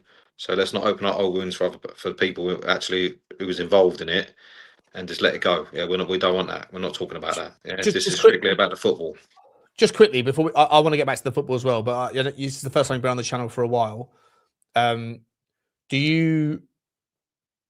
I'm pretty sure I know what you're going to say, but if you don't want to answer it, I don't mind. But are you on the same sort of page as I am? That it's not it's different. If you're talking about this signing Mason Greenwood, that's a different conversation. But signing the Zerbi is not Mason Greenwood, and the Tottenham Hotspur Supporters Trust fucked up massively by listening to the vocal minority on this one. Yeah. Sorry, mate. It's on the bench. 100%. I'm not in. I think obviously the people say the comments he said. What was he supposed to say when asked about it? No, I think he's a fucking cunt. You know what I mean? It's his player, yeah. And he was talking about the boy he sees in front of him. Yeah, I don't think there was much really wrong. I didn't see anything wrong with what he said. I think he was endorsing it. He weren't doing anything like that. So I mean, I don't condone what thing he did, but that's done now. Yeah, it was done now. The players. What would your stance be on if Mason Greenwood was a target in the summer? What would your stance be on that? I think that'd be too much. Yeah, stupid. Yeah, I think that's going too far with it. Do you know what I mean? Because then you're inviting all that. At the end of the day, what he did, he's paying a price for, and he continues to pay that price. Why he's not going to play in his homeland? Probably he's not going to play for his national team. At the end of the day, he's moved on as a family. The girls obviously had kids with him and all that. she's moved on. I think she's the most important person out of all this. Where if we keep and fan groups and Sky Journal keep digging that up, it's not fair for that to be back in the news again for her. Do you know what I mean? She's moved on. Do you know what I mean? People should respect that. But for what Zerbi, I mean, we're not. He's not. He didn't openly condone him or nothing like that. A lot of this outrage, I think, is double standards when it comes to what these people say about women's safeguarding, because they're happy to cast women aside for other things. Yeah, I won't get into all that, but you know what I mean. No, I know exactly. I've told you before. Yeah, so they're very selective in it. I think a lot of it is driven because it ain't Poch as well. Sorry, mate. Oh God, sorry. Finish your point. It's not Poch as well. Yeah, I think a lot of it is driven because it ain't Poch. I think everyone had their heart set on Poch coming back, and because that door's being shut now, I think a lot of this rage is because of that as well. We've seen that before. You know what I mean? I do know what you mean, mate. I also think everybody in life needs to realise that everybody's a fucking hypocrite. Everybody in life is a giant hypocrite. Everybody holds other people to the standards that they don't set for themselves on some level, right? Everybody thinks that they wouldn't be me. If I was in that situation, I wouldn't say that or do that. You fucking would. You would, for the most part, right? I see, like, when it comes to earning money or when it comes to protecting your family or whatever, you have standards that you would say that you would never adhere to or that you would adhere to that other people haven't. But when push comes to shove, it's always different when you're in the situation that the other person was in. You know? Not specifically about that, but just generally speaking, as a grandstanding concept, everybody in life is a giant fucking hypocrite. And the quicker people realise that, the people will get everyone off. Everyone else. But worst thing is, Sean, a lot of these groups and individuals that you see making all this noise, you can see with the things they've been saying over the last couple of years, see how the hypocrisy on them and the double standards. Do you know what I mean? It's evident. So I just don't get it. Yeah. And there's not many people who are squeaky clean. Do you know what I mean? We've got our own problem. So I mean, like people cast aspersions on one thing and then do something different. They won't feel the same way if about another thing that maybe they don't feel as strongly about. But ultimately, you could make the same. You could easily create an argument where there's not that dissimilar context. And more important than that, like I say, and I'm holding myself to the same standards, right? I believe things should be a certain way, and I sit there and I see people go, you're like, I test myself in my own mind all the time. I deliberately go out of my way to do it because I don't want to be that person. But I sit there and I have opinions about people. I have opinions about scenarios. I have opinions about things in the news. And then I go, hang about. Have I been in a similar scenario in my own personal life where I did exactly the thing that I'm pissed off with that person for doing, which might be, the context might be different, or it might be on a bigger scale, or it might be on a whatever. But I go, oh yeah, actually, I'm a fucking giant hypocrite. And everybody is, like, everybody in life do as I do. And it's winds me the fuck up, because this should be a scenario. This week should be a scenario. If everyone was like back the team like 2 weeks ago or whatever it was when we took on it was like, you know, sign up, stay up, turn up, sting up, or whatever else, wherever the fuck wherever it was, and then people left when we were 2-0 down, and then all the people that weren't on board the first thing used that as the opposite. But they're guilty of exactly the same hypocrisies. Like, in life, just realize when you're pointing a finger, there's always 3 pointing back at you. Like it's usually your own conscience, right? If you really deep it. Let me get back to some other stuff though, Pete. Talk about other players that are beneficiaries or victims of this system. So we spoke about the probable setup for the Sunderland game. So you're saying maybe Archie Gray because he's on form, maybe Berghvall because he's possibly a kind of progressive player. Maybe they both got a lot of energy. Yeah, a lot of energy, right? A lot of energy. Polinia, you're saying maybe because he's a leader, but possibly not because he's not necessarily a possession-based player. Maybe he can change. Pape Sarr's out injured anyway. Any chance for Bissouma? Do you think Bissouma's going to get a crack here with? Do you think Zerbi? Oh, he's gone. Let me know when he comes back. I was going to say, you guys, let me know in the chat. Is Zerbi the sort? That's all right, mate. No worries. Is Zerbi the sort of guy that is going to sit there and go, clean the slate. Nobody has no problem with me. You prove yourself to me. You'll get a play. Like, is Bissouma going to be someone that gets a crack here, or is? I thought he was Italian, mate. Hey, listen, when I go up here, I sound like a niece. But I heard at the Zerbi's a press conference, Peter, and he sounds not like a Conte. He comes down to the baritone. He's a down here. It don't ring off the tongue quite the same. Give him time. Look, Bissouma, any chance? I don't know. Again, that all depends on Bissouma, doesn't it? Because when he wants to play, he's probably the best midfielder we got. Like fully firing Bissouma. He can break the lines, he can take the ball, he can do all the things, he can run a game, which none of our midfielders can do. But it all depends on him. I mean, if he's sensible, which so far has not been proven because he keeps doing the same stupid things, he'll take the opportunity. But again, it all depends what he shows in training, because he wasn't there. If I'm right, he wasn't there when Zerbi was at Brighton, was he? I think he came in. No, he came in after Zerbi. Yeah, no, I think that summer Potter left, didn't he? Potter went. I think we bought him off when Potter was there, just before Potter left. Bissouma was at. Let's do it. Let's find out. Bissouma was at Brighton.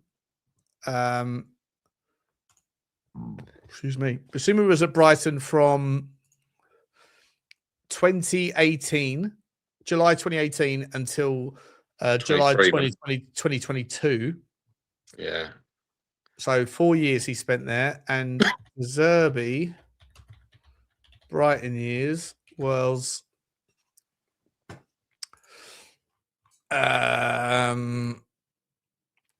he was at Brighton manager. Yeah, so he joined Brighton in September. You're right. So he's never played for him. Never played for him, no. Yeah, because Potter went straight to Chelsea early that season, didn't he? And then Zerbi came in. Yeah. So what do you reckon? So do you reckon if Bissouma's fully fit, look, he's got a free transfer in the summer. There's no need for him to turn up for Tottenham. Successive managers have outcast him, but he needs, if he wants to get a decent move in the summer, he needs to put on a show. That's right. Even a club in our position, the only way is down for a player like Bissouma, especially in terms of his wages. He's never going to get what he gets at us anywhere else. So if he wants to still earn a decent footballer's wage, then he needs to start playing football. Yeah. Okay, so moving forward though, right wing, we've got options in Kyler Mawani and an unfit but possibly returning Kudus. And on the left, I think a massive beneficiary of this model might be the wingers, and especially number 10 in Xavi Simons. I think Simons is going to love. I think Simons is going to come alive in the next 7 games. It has to be. Yes, he has to play there. I think Tel deserves his shot on the left. I think from what you see, like Matoma do, he's not an out-and-out winger. He's someone who gets the ball and then sort of runs into the box and scores goals. Obviously, Tel don't really do that, but obviously at least he tries. I'll give him that. He makes the effort. I'm not a big Tel fan, as you know, but in the last 3 games, he's made more of an effort than most. So at least there's no better other option at the moment. So run with it. I think the right-hand side's a bit tricky. I don't know. I mean, depends how fit Kudus is, how much time he's had. And he's got to start playing eventually. So maybe as a half or something. And see how he goes from there. Who do you think of the striker? Do you think it's going to be, is Richalison going to be rewarded with his, Everton relegation Richie thing, or is it going to be Dom Solanke because he's got a bit more quality on the ball? I haven't really seen that though, Sean, lately. Have you? Let's be honest. No, he's been playing in a false 9. Yeah, he's a false 9 in more ways than one, to be honest. What you say about Richalison is, I'm no fan of Richalison, but for one, like Richalison seems to get in positions to score goals, and more often than not doesn't, but he gets 5 more chances than Solanke does. Solanke's never seems to be in them positions. He never Richarlison will run his nuts off and will piss people off on all that sort of stuff. Defenders of the opposition, he won't make himself a nuisance. So I think you've got to run with that and work off that. I don't think either of them are great with their back to goal, but we're not going to be playing long ball. I think Richarlison's probably slightly more mobile than Solanke. Moani, I'm not a fan of him at all. I just think he's been a complete waste of time. But Really? Okay. Yeah. I mean, what's he done? Nothing. In terms of what we've got available as a squad, you may say start him on the right. If we had better players, if we had some of our other players back, Kulu or Maddison, then I think there'd be a strong case for playing Kudus as a false 9, because all he wants to do is run towards the goal. Apparently Maddison recorded the video that he put out recently a month ago. I've seen him say, back Berghvall or something on the training pitch. I'm back in 2 months, but he said it a month ago. So I won't try. For me, unless we really are not safe or still at massive risk, if we don't have to play him, there's no chance he plays this season, in my opinion. No, and we shouldn't be. If he breaks down again, it's like career over, and he'll just sit there and say, "Nah, I'm not interested. I'll wait until next season." Yeah, and you can't blame him. At the end of the day, he's got to do what he's got to do for his career as well. Of course. And he's the best. He's the best player at the club by a mile, in my opinion. Best footballer by an absolute country mile. Also, I personally don't think he's not the sort of guy that comes back to full fitness and then plays and offers value. He takes a third of the season after a long injury to get back. Anyone would at that coming up from that layoff. Yeah. Even the smaller term, even like a couple of month layoffs that he had in his first season, he came back and he was dog shit. I remember when Ange said, "Oh, just wait until we get a lot of players back in season 1," and he came back and there was nothing about Maddison until the start of season 2. So. Let me do some super chilly chit chats. There's a few piling up. No worries, mate. I appreciate you, mate. At Atavacrom Wembley, big up to you. Haven't seen you forever, man. I mean, how you doing, bro? He says Death Wish Diniz might seem appropriate. I don't know. Is that a phrase? I don't know what that means. Death Wish Diniz. Don't know. But big up to you, bro. Hope you're okay, my man. Thank you very much for the super chat. Welcome back to the channel. I haven't seen you for years, if I'm honest. Big up to you. The big D. Big up to you, Big D. Member for 24 months. 2 years, bro. 2 years, bro. Appreciate you, mate. He says, keep up the great work. We have hope now. Yeah, that's all you want, right? I found love in a hopeless place. You know, abandon hope, all ye who enter here, said Dante's Inferno. Maybe the Zerbi thing is giving us false hope. I don't know. It's going to be exciting, though. Big up to you, mate. Thank you for the support. Adam Gill says, couldn't agree more, Sean. Football is my escape. I want to enjoy watching my team weekly with my friends and family. The trophies ain't mine. 100%. I'm not saying that I don't want to win trophies. I'm just saying, like, you got to win trophies in a certain way for me. I'll tolerate horrendous haramble if it was to give us a big trophy just once, just to get it, like, to do it, to tick the box. But, like, these people that sit there and say winning's all that matters, just win 1-0, play however bad you got to play to get it done, because it's all that matters, and they attach themselves to this scenario that you're a winner because your team wins trophies. Ball the fuck off. That Lee Gunner style of fucking analysis, that regressive style of football thing, like, fuck right off with yourself. I'm not saying him personally. Like, he's doing very well for himself. Good luck to him. But that's overly simplified waffle about how football works. You're not a champion because your team wins a trophy, and you're not a loser if you think that that's not the case. And anyone who says that you are is probably 13 years old. You know, big up to you, Adam. Appreciate you, my man. Chris Odinio. Has he changed his name? Chris Odinio. Big up to you, Chris, from America. He says, do you agree Levy thought he added more value to Spurs than the players and the team? Hashtag equity. Do I agree that Levy thought he added more value to the Spurs? Possibly. I think he probably thought he added more value to Enoch. Yeah. So the commercial side, I mean, the commercial side is wildly supportive of that narrative anyway. Sorry, Pete. And what he did with, and the way he's raised the club, the value of the club, which is Enoch's asset in terms of doing what he was set in to do, whether we agree or not with how it was done. But in terms of what his remit was, it wasn't to win trophies, it was to increase the value of the asset, which he 100%. did, you know. But look, and there's egos are going to play, right? Egos are at play. You know, one thing I know for sure is, and I've experienced this firsthand, everybody in content has an ego. or at least a disproportionately higher ego to the average person that pops on occasionally. And then there's certain people that I've said this to you guys before. There's people in the chat that have come. Like every time I see their name in the chat, I bring their comment up because they have unbelievable insights. Really great. Foxy's one of them, right? Like Foxy's a Newcastle fan. He's always in this chat and football. Big up to you, Foxy. Unbelievable insights into football. Unbelievable. I'd love to get Foxy onto the channel. Doesn't want to do it.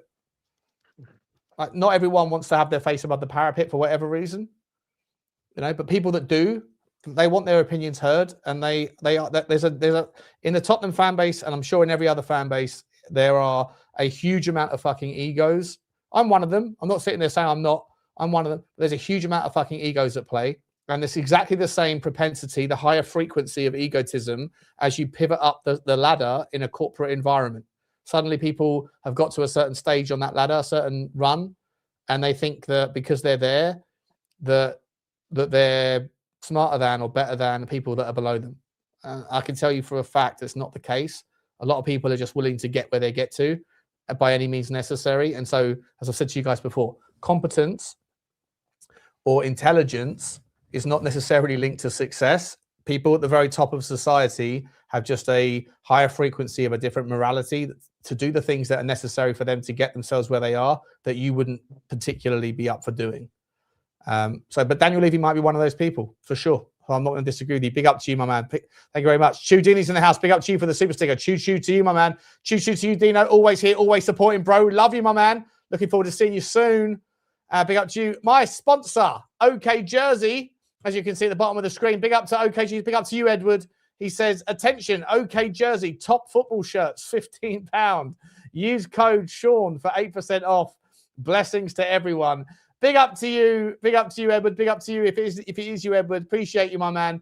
And I've seen a few people in the comments. In fact, I'll just bring them up just very quickly. I see people saying, "Where's my man Box Kev?"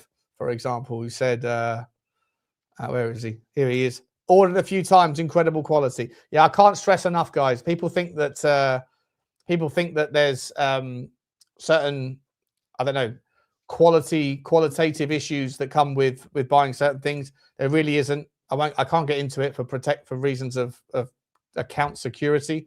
But big up to you, Edward. I appreciate you, my man. As you can see from the bottom, bro, you know I'm always plugging you, right? I spend about a minute and a half talking about your stuff every day before the show gets into the nitty-gritty. Big up to you, mate. Thank you very much indeed.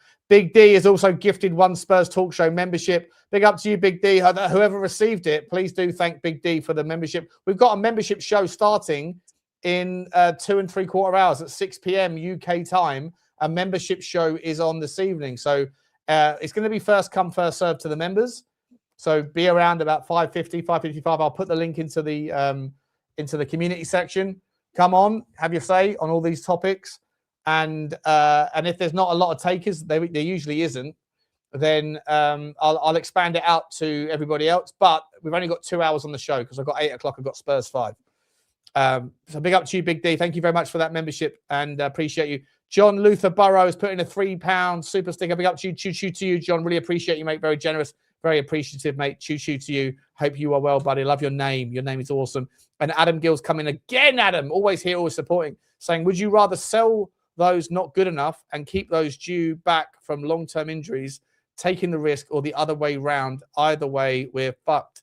Pete, would you rather sell the players that are injured that we don't know about, whether they're going to make it back? Would you rather sell Decky and Maddison and Bentancur, or would you rather sell, say, Pape Sarr? I don't know if he's assuming that maybe an Odebear or a Mathys Tel isn't as good as the other two. What would you rather do? Sell fit players that aren't good enough, or injured players that you think are, but we're not sure about their recovery? It's going to be very hard to sell injured players. I'll be honest, I've said about selling Kulu a long time ago, and people went mad. Even though I've said about 100 million, a lot of people said no at the time. Now look at it. I think for me, he falls in a crack between a winger and a number 10. I don't think he's either. So I just don't see where he fits sometimes. For a good player on his day, don't get me wrong, but I'm not as big sold on him as other people. I wouldn't sell Maddison. Anyone else, happy days. You wouldn't sell Maddison, no? No, I just think he's the best footballer we got, and I think we'll struggle to replace with the money we spend and where we are currently as a club. Anyone else, fine. There's the door. Yeah. And some people are overdue to be sold. To be fair. Yeah. Listen, I tend to agree. I'm not that attached to anyone. Big up to you, Jay. Hey, damn, I haven't seen you for fucking ages. You're on mute, bro. You're on mute. How are you, my man? Good to see you. I'm good. I'm good. It's been a second. I thought it was hot an appropriate minute, time to come back. You know, I love was it, like, man. Love it. You're always well received and very welcome on I here. appreciate you. I hope everybody's well, ready for the Zerbis. Is it like Furbies, but like like here? I don't know. Like welcome to my fellows Zerbis. Are you a Zerb? Are you a Zerbinite? Are you, man? You're a Zerbinite. Yeah. I'm a Zerbi. Like I can't lie. I'm excited. I think my thing really quickly is like I don't like to do revisionism, and I'm not a hypocrite. So I remember when Vinay came in, some people were like, "Oh, Partey." I said, "Listen, legally, I don't know what they could or couldn't do, and also I don't know what Vinay was or wasn't involved in." Yeah, so that was my point when Vinay came in. So now with the De Zerbi thing, I'm like, okay, I can separate the man from the comments, etc., etc. So I just think that some people, it means a lot to them. Like that they it's not for me to say that you're not right in terms of your opinion. I do think some people are fake caring, but again, it's not for me to say whether or not you care or whether you don't care, because I don't know enough about your life or your opinion to have an opinion on that. Do you know what I mean? So of course, yeah. I think everyone is entitled to have their opinion about this, and everyone is entitled to share their opinion and to voice it as much as they can. I think once you get to a certain point, you have to then say, well, here's the manager. We're going to move forward with it. But I do think everyone needs to have their say. Everyone's entitled to have their say, and so they should. It's a meritocracy. I didn't like the Tottenham Hotspur supporters trust thing. I hated it. What's a meritocracy? I think in terms of like opinion, like in terms of everyone having their own opinion, and everyone having their own opinion on merit. It's not like, oh, it's not like because certain people are really offended, their opinion matters more. It's not because you don't care, your opinion matters more. You know, it's not like. I mean, it's not. But the opinions on De Zerbi are not based on meritocracy. They're based on. Well, I do think on the one hand as well, like when Ange went, yeah, I feel like to a lot of people, Ange was almost like the perfect manager. Like he was this, he was that. I do think some people haven't recovered from that yet. Do you know what I mean? I think some people are still. Some people still ain't recovered from Poch leaving, mate. Let alone Ange. Yeah, exactly. That's my point. But I see Poch saying great things about Trump, saying he support. You know, and it's like, okay, where's your line? Okay, Trump is to an extent, convicted rapist. So if Poch supports Trump, is that okay with you guys? Like, I'm just like, the line is quicksand, and it becomes very, very slippy depending on where you draw the line. But in terms of De Zerbi as a coach, I think he's everything that everyone in the fan base has been asking for. I don't see how you can't. I don't see how you look at De Zerbi as a coach and you don't think this is what people have been asking for. Do you know what I mean? So, from a tactical point of view, I love him. I've always loved the manager. I think we're lucky to have him. In terms of where we are as a club right now, I think we're lucky to have this coach. You know, I know some people will be like, "Well, he's only got a 30% win ratio at Brighton," and I'll be like, "Absolutely," but attacking, forward-thinking coaches, they don't grow on trees, and there's a risk factor around all of them. Do you know what I mean? Bayern had to go to the Championship to get company. Do you know what I mean? Liverpool had to go to Eredivisie to get Slot. Sorry, one sec. What the fuck is this? One sec. I thought someone was having a wank off stream. Clappers, isn't it? Unbelievable. Now, listen, I agree. I like Jay's sort of general stance around, like, you know, let's just call a spade here. You know, everyone's entitled to their opinion on certain topics. You know, I think that's true. I'm not sure it's a I don't necessarily think that the meritocracy argument if he meant to say it's a democracy in terms of everyone gets their say, then I would agree with him. I think that's what he meant. I think he said. I think what he's meant to say is no one's opinion is more valid than anyone else's. You know what I mean? Everyone's opinion is the same. Well, I've got to be honest. I said this yesterday, Pete, mate. Some of the fucking donuts out there that were falling for every April Fool's, every April Fool's joke, and I'm like, these guys have got an equal vote. These people, my vote. These people are allowed to drive. These people are allowed to drive. They're allowed to. They're allowed to. What are we doing here? You know, oh, Jesus, what are we fucking doing here? You know, mate, Pete, can I ask you a question? And then, do you mind if I one for a wee? I'll be back in 25 seconds. I'm absolutely my bladder's about to burst. Is that possible? All right, who is it that you think is going to be the best player in the what combination? How is it that Tottenham under Zerbi in the next 7 games? I'll let Jay also answer after you guys are out together. We've gone through the winners and the losers of potentially a Zerbi system in the initial seven game period. Who is it that you think, if you do believe that Tottenham are going to stay up now, who is it that you guys think are the candidates in that squad that are going to rally up, raise up, and step up, stand up, and be counted for that haven't done under Tudor, under Thomas Frank? I'll let you go first, Pete. I'm just going through. Are we talking the first 7 games or? Yeah, first 7 games. Just the rest of this season. Yeah. Okay, interesting. I can see it being Berghvall and Javi Simmons. I'm a big fan of how can you miss me unless I go away? So for me, I'm like Kudus. So everything about Kudus, you know, like when he returns, I'm gonna be like, seriously, man, this is what happens. I wanna record a football show in the middle of the workday. What can go wrong? Kudus, obviously, like towards the end, it was like decision making, logic, things like that. You start to get a little bit. He was very frustrating towards the end. Yeah, he's a bit frustrating. But then now, because I've not seen him for a while, just the ability to dribble, the ability to take men on, the ability to retain possession when the man's up his ass. Good point.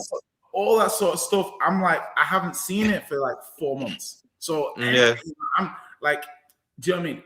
If I'm dying of thirst, I'll drink toilet water. So, you know, give me anything. Do you know what I mean? Any sort of, you know, elongated time on the ball, you know, any sort of beating a man and not losing it immediately after. That's all great. Berghvall, I'm not sure about, but I've always liked the thought of. I thought as a combination. Yeah, as a combination, Berghvall and Gray is too young. I just don't. No, Berghvall and Simmons. I think if he plays Berghvall in the 8 and Simmons in the 10, I think Benson Core, I'd like to see come back. I think Benson Core can maybe do something in this system. I know people. Benson Core was nice with Ange to start off with. I think Benson Core as well, when he was playing at Juventus, he was more of a deep lying playmaker. So I think there's something about Benson Core in this system. I do like for me, the system should help the players. A lot of our players, I don't think have the best IQ. I'm not calling them stupid. That'll be very rude. But football IQ. The IQ, football IQ. So say when you get a Sarr goes past a man. In that moment, Sarr, what are you doing? Do you know, like, there's good footballers who know in real time what to do there. I don't think some of our players know what to do. So when you bring them a system that tells you your teammate is going to be over there, your teammate is going to be over. So simplifying where your teammates are going to be, who you're going to pass to, it will help a lot of the team. Structure. Exactly. The team is young. So having a teacher type figure who's going to basically educate them constantly, you know, they should be able to take that on board. So most of the players, I think, should be able to see some benefit to Zerbi. I feel like even to an extent, if you look at the midfield, the technical ability within the midfield, that's the one where I'm interested, because at Brighton, but he played Højbjerg at Marseille and he was quite an important figure. But at Brighton, he had the Caicedos, he had the McAllisters. Do you know what I mean? It's like, who's our McAllister? I think it could be Berghvall, but I think you could maybe say Benson Core in that kind of role. You know, we've got a number of off the ball road runner. Bentancur's had a setback on his injury, though, hasn't he, Jay? Is that what they're saying? Yeah. Okay, so we need a road runner in there with him. We need somebody technically strong, and we need somebody that can kind of do good associative play. Can interact, do nice 1-2s, help the ball tick over. In terms of profiles within the team, I'm not sure we have that profile. Berghvall could maybe do that. I think Berghvall, for me, he's the biggest one who can benefit from this, because if you look at Berghvall's game, overrunning the ball a little bit, carrying the ball a little bit more than he needs to, not passing when he needs to pass, that he's young, but if he has a coach who basically can really drill down on that for him, I think he could be a massive beneficiary of how De Zerbi is going to play, because his game skill set allows for him to be a good player under De Zerbi. It's just how quickly can he get on board with the requirements of his role. Yeah. Do you guys think that De Zerbi? How much time have you got left, Pete? By the way, about 5 minutes. All right, we're Got to finish off some work. regards to Zerbi, he's been given full control according to reports, right? Like he's essentially, he's obviously negotiated a way to sit there and say, I'm not going to listen to donuts telling me what I do and don't. You have this all the time around, like, you've got to have one eye on the future. The relationship between directors of football and managers, it's always conflictional. That's even a word. Much that's a word. You know what I mean, right? Like, they've got a different set of ROIs, a different set of managers they have to work agendas, whatever, right? So, and obviously the DOFs usually outlive the managers, because it's the best job in football to be a DOF, right?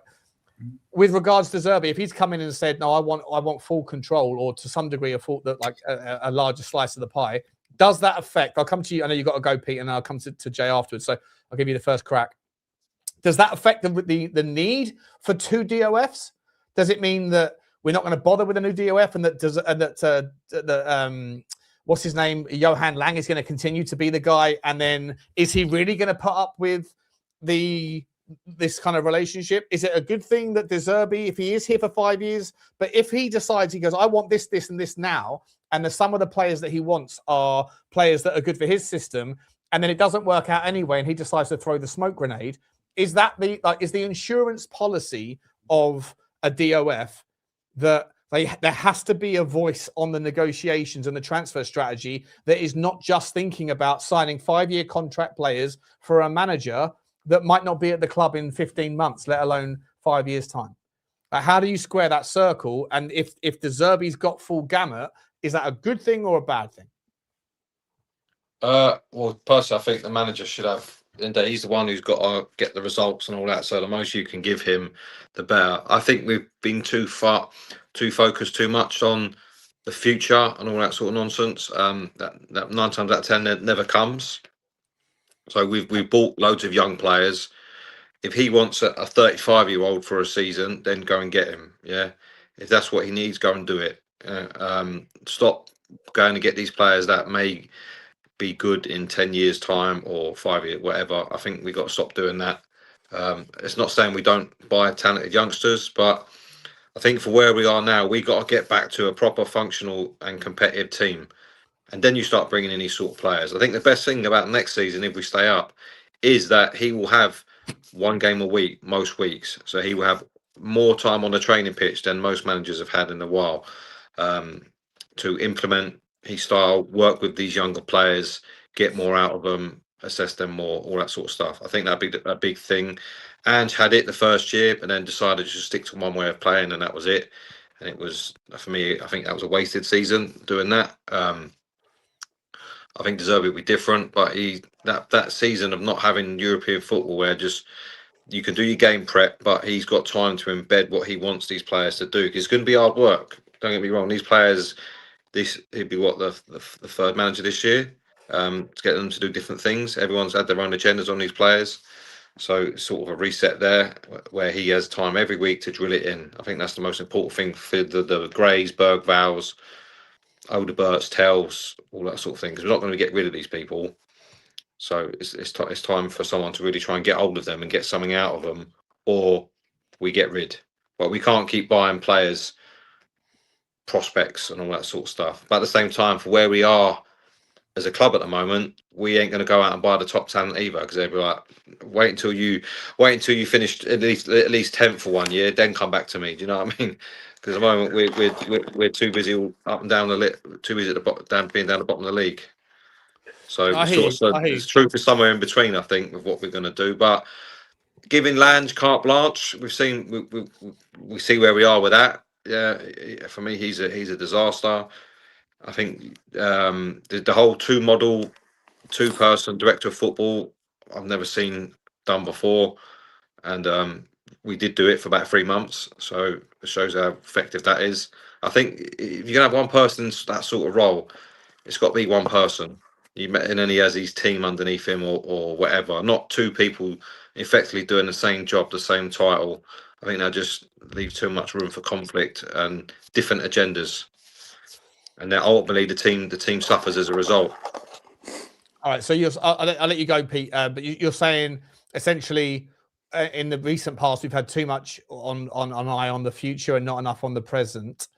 And whilst you acknowledge that you do need to have some sort of you need to have a stop clock a little bit on the managers getting what they want, because if a manager doesn't work out, then we're left with, again, more squegs in round out. But all of those things are simplified if the next manager off the cab rank is also someone who plays a similar style of football. Like maybe if we'd gone from Ange to Roberto De Zerbi, then it would have been easier to have allowed Ange to have more say, because you know that the next manager is going to play a similar style of football. We're going from Ange to Thomas Frank to Igor Tudor to you stop pivoting.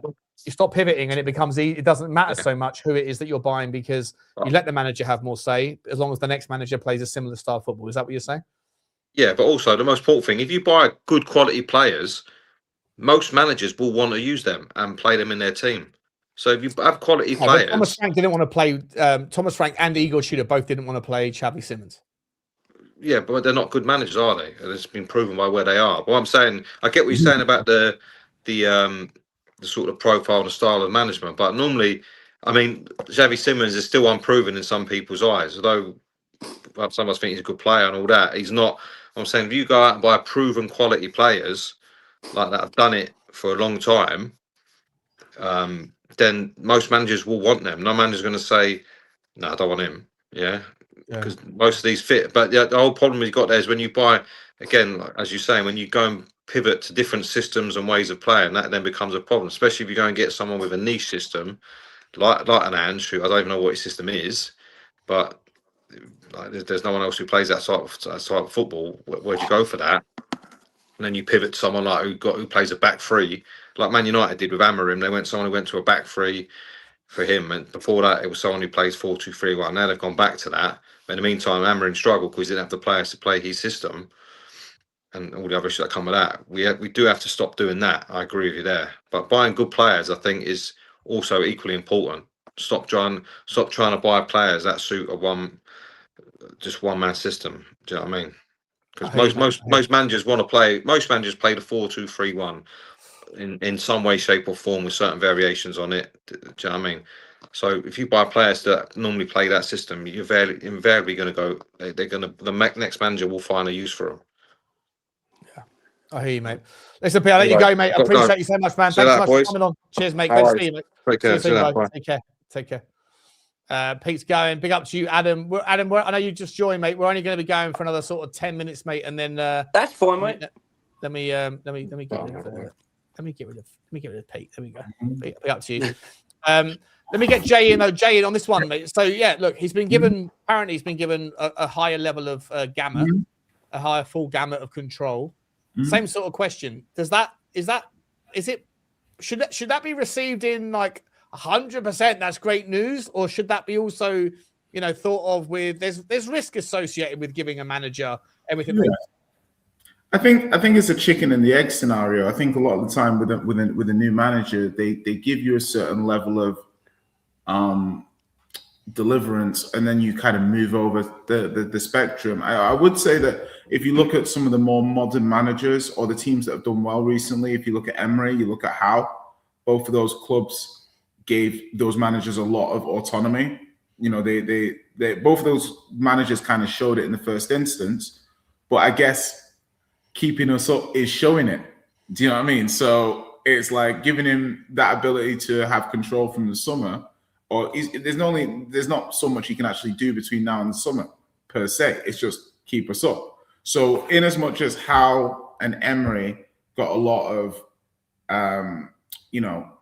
management, they got a lot of autonomy within their clubs because they turned it around in the first 6 months and helped them a lot. Our turnaround in this instance would be him keeping us up. So therefore, I'm happy with the level of responsibility he's going to get on the back of that, just because it's a byproduct of keeping us up. So on the first instance, if you need certain players to play your style of play, if De Zerbi's more technical than Poch. Do you know what I mean? So you can make an argument that De Zerbi's going to require more technical players than Poch would have.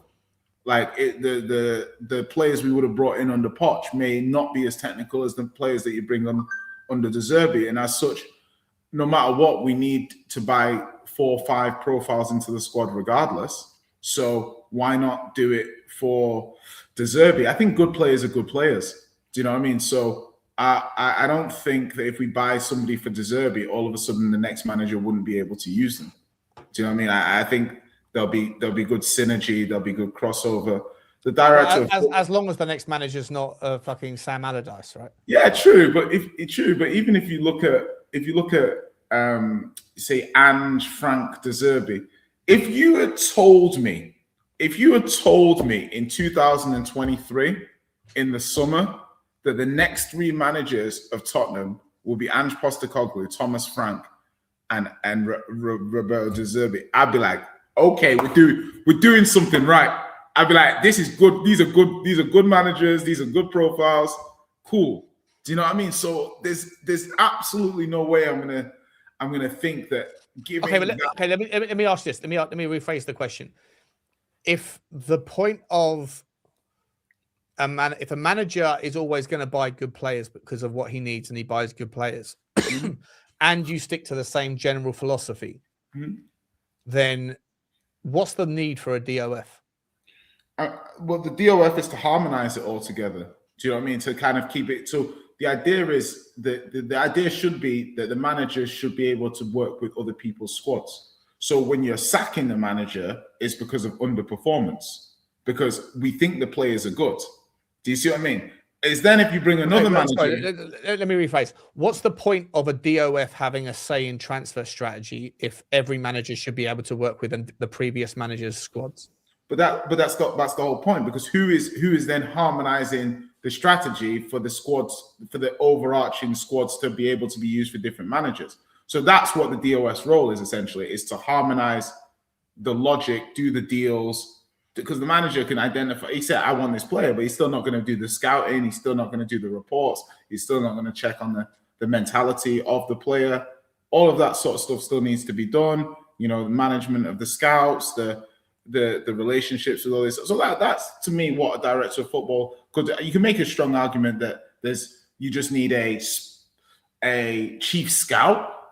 You don't even need a director of football per se. You need a chief scout, and then you need a football operations guy, and you can get away without a director of football. But I think we're getting into kind of semantics there. Do you know what I mean? Where it's like the nuance of a sporting director versus a chief scout versus a director of football. They're kind of like, kind of similar on the surface kind of thing.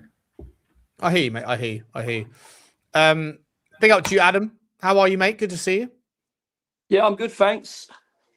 For some reason, I couldn't hear Jayden, so I had to turn the telly up and mute my mic. It's because I'm on. Don't worry, most people in the comments Micky, Jay, you'll have to do sign language for you or something.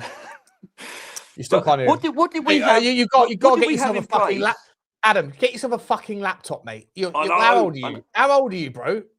I never really needed one, so I don't know. Yeah, I need one now, obviously, don't I? Just get it for the incognito tab. I'm 40 next month. You know that. This month. I do know that. You haven't got yourself a computer. You haven't got a computer. Nah, no. Man, we all live in different worlds.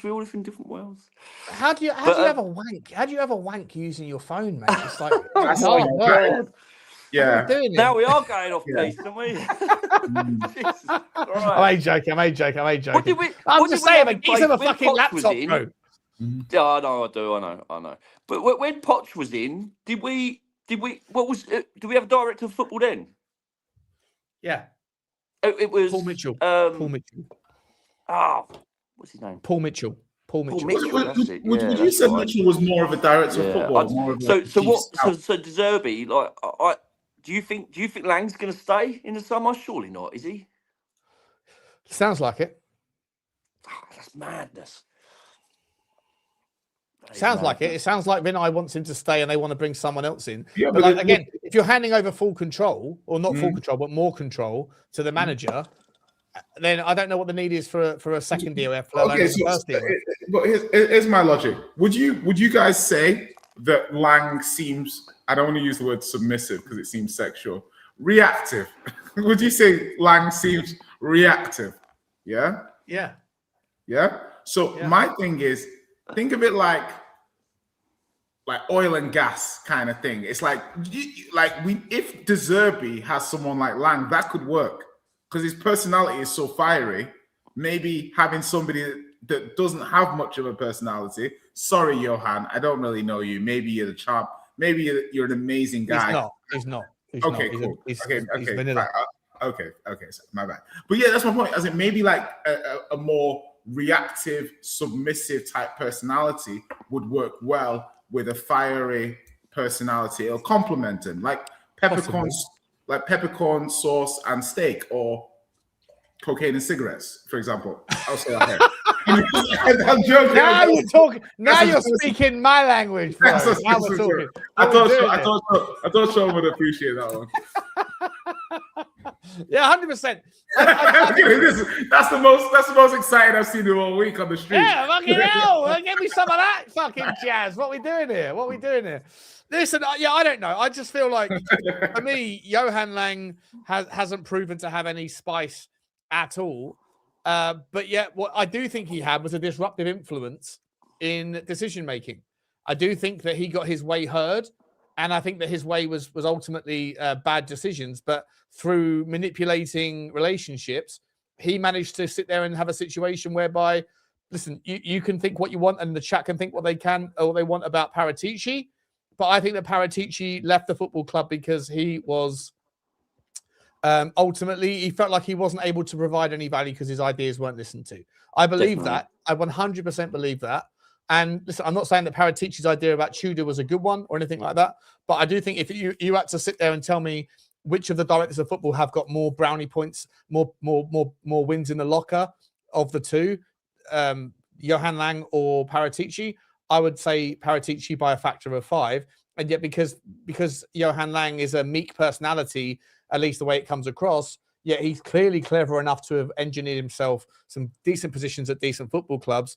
And the fact of the matter is that I think that he and Thomas Frank, even though Johan Lang was supposed to have absolutely zero to do with first team transfers, as far as if we're supposed to believe the rumours that were out in the press, then, Tottenham were supposed to sign, or Paratici wanted to sign Akliouche, but no, Johan Lang and Thomas Frank wanted Lucas Paqueta, despite the fact that Paqueta ended up going to Brazil. And so we ended up with in January in that regard. That's what I mean. You'd think they'd have already. It's like even like the Semenya thing when they were putting money on the table. You'd know all this shit previous to coming up to a window, wouldn't you? Why is it always it's done in a window? And then like the other thing with Lang is that I swear there was some targets as well before where he was involved, and then people like Levy and even going back to as far as what was it?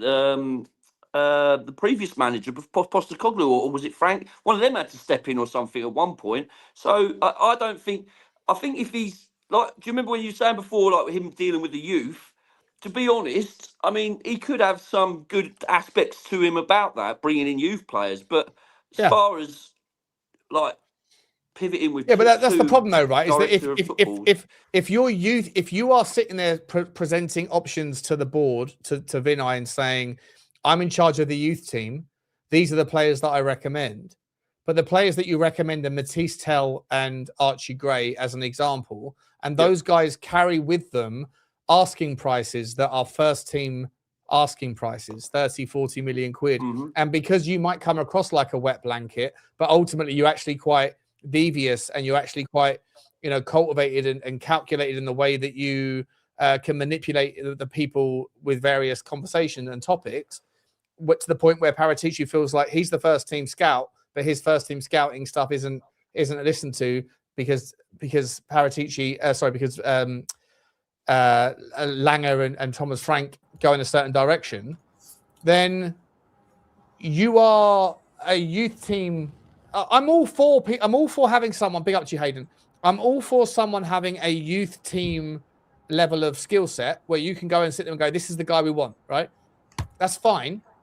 But not to the point where it requires you to convince Tottenham to spend 80 million quid on players that should be playing in the youth team. And that comes at the reduction of money available for the first team, especially then when Paratici feels like he's not being listened to when it was part of his mandate, which is why I said that a dual seat DOF role will never work because there's always going to be conflicts. And for me, Johan Lang is irrelevant. Or is that how the times have moved though? Is that like, picking up your Vuskovićs and your Berghvalls for £10 million, let's be honest, you went back 10 years, you'd never see Tottenham spending £10 million on a youth player to eventually come through. If players had been fit this season, they would have either been loaned out or they would have been right on the fringes. Do you know what I mean? So they would have been getting just a few minutes here and there. Let me show you this. Let me show you this. Big up to you. I was gonna end, but we're gonna carry on for a little bit longer. I am gonna redirect over because now we got Hayden on the show as well. We'll just go for an extra 15 minutes, whatever. Big up to you. But I want to show you this, right? I don't know if you guys have seen this. This is the minutes played by academy graduates this season. We put that in the WhatsApp group earlier on. Specs on for this. Well, Tottenham basically are at the bottom there with like irrelevant minutes. 26 minutes of football that's been played in the Premier League by our youth team graduates. Compare that to Chelsea. I'm sure it's a manipulated number because Chelsea put a lot of players that they bought very, very recently in the youth team and stuff. Okay. But I'm sure it's very, very manipulated. But 6,000 minutes is essentially 2 first team players playing every single game. That's essentially what 6,000 minutes looks like. Does that count for other people? So do Chelsea's academy graduates paying for other Premier League teams count for this? I don't know. Maybe. I assume so. So Mason Mount playing would classify for Chelsea. Possibly. That's a good point. So that would explain that. Has Mason Mount played that many games? No, you know what? That's a really good point. It's a really good point. But forget about the other teams. Let's just look at Tottenham then. 26 minutes. Mm-hmm.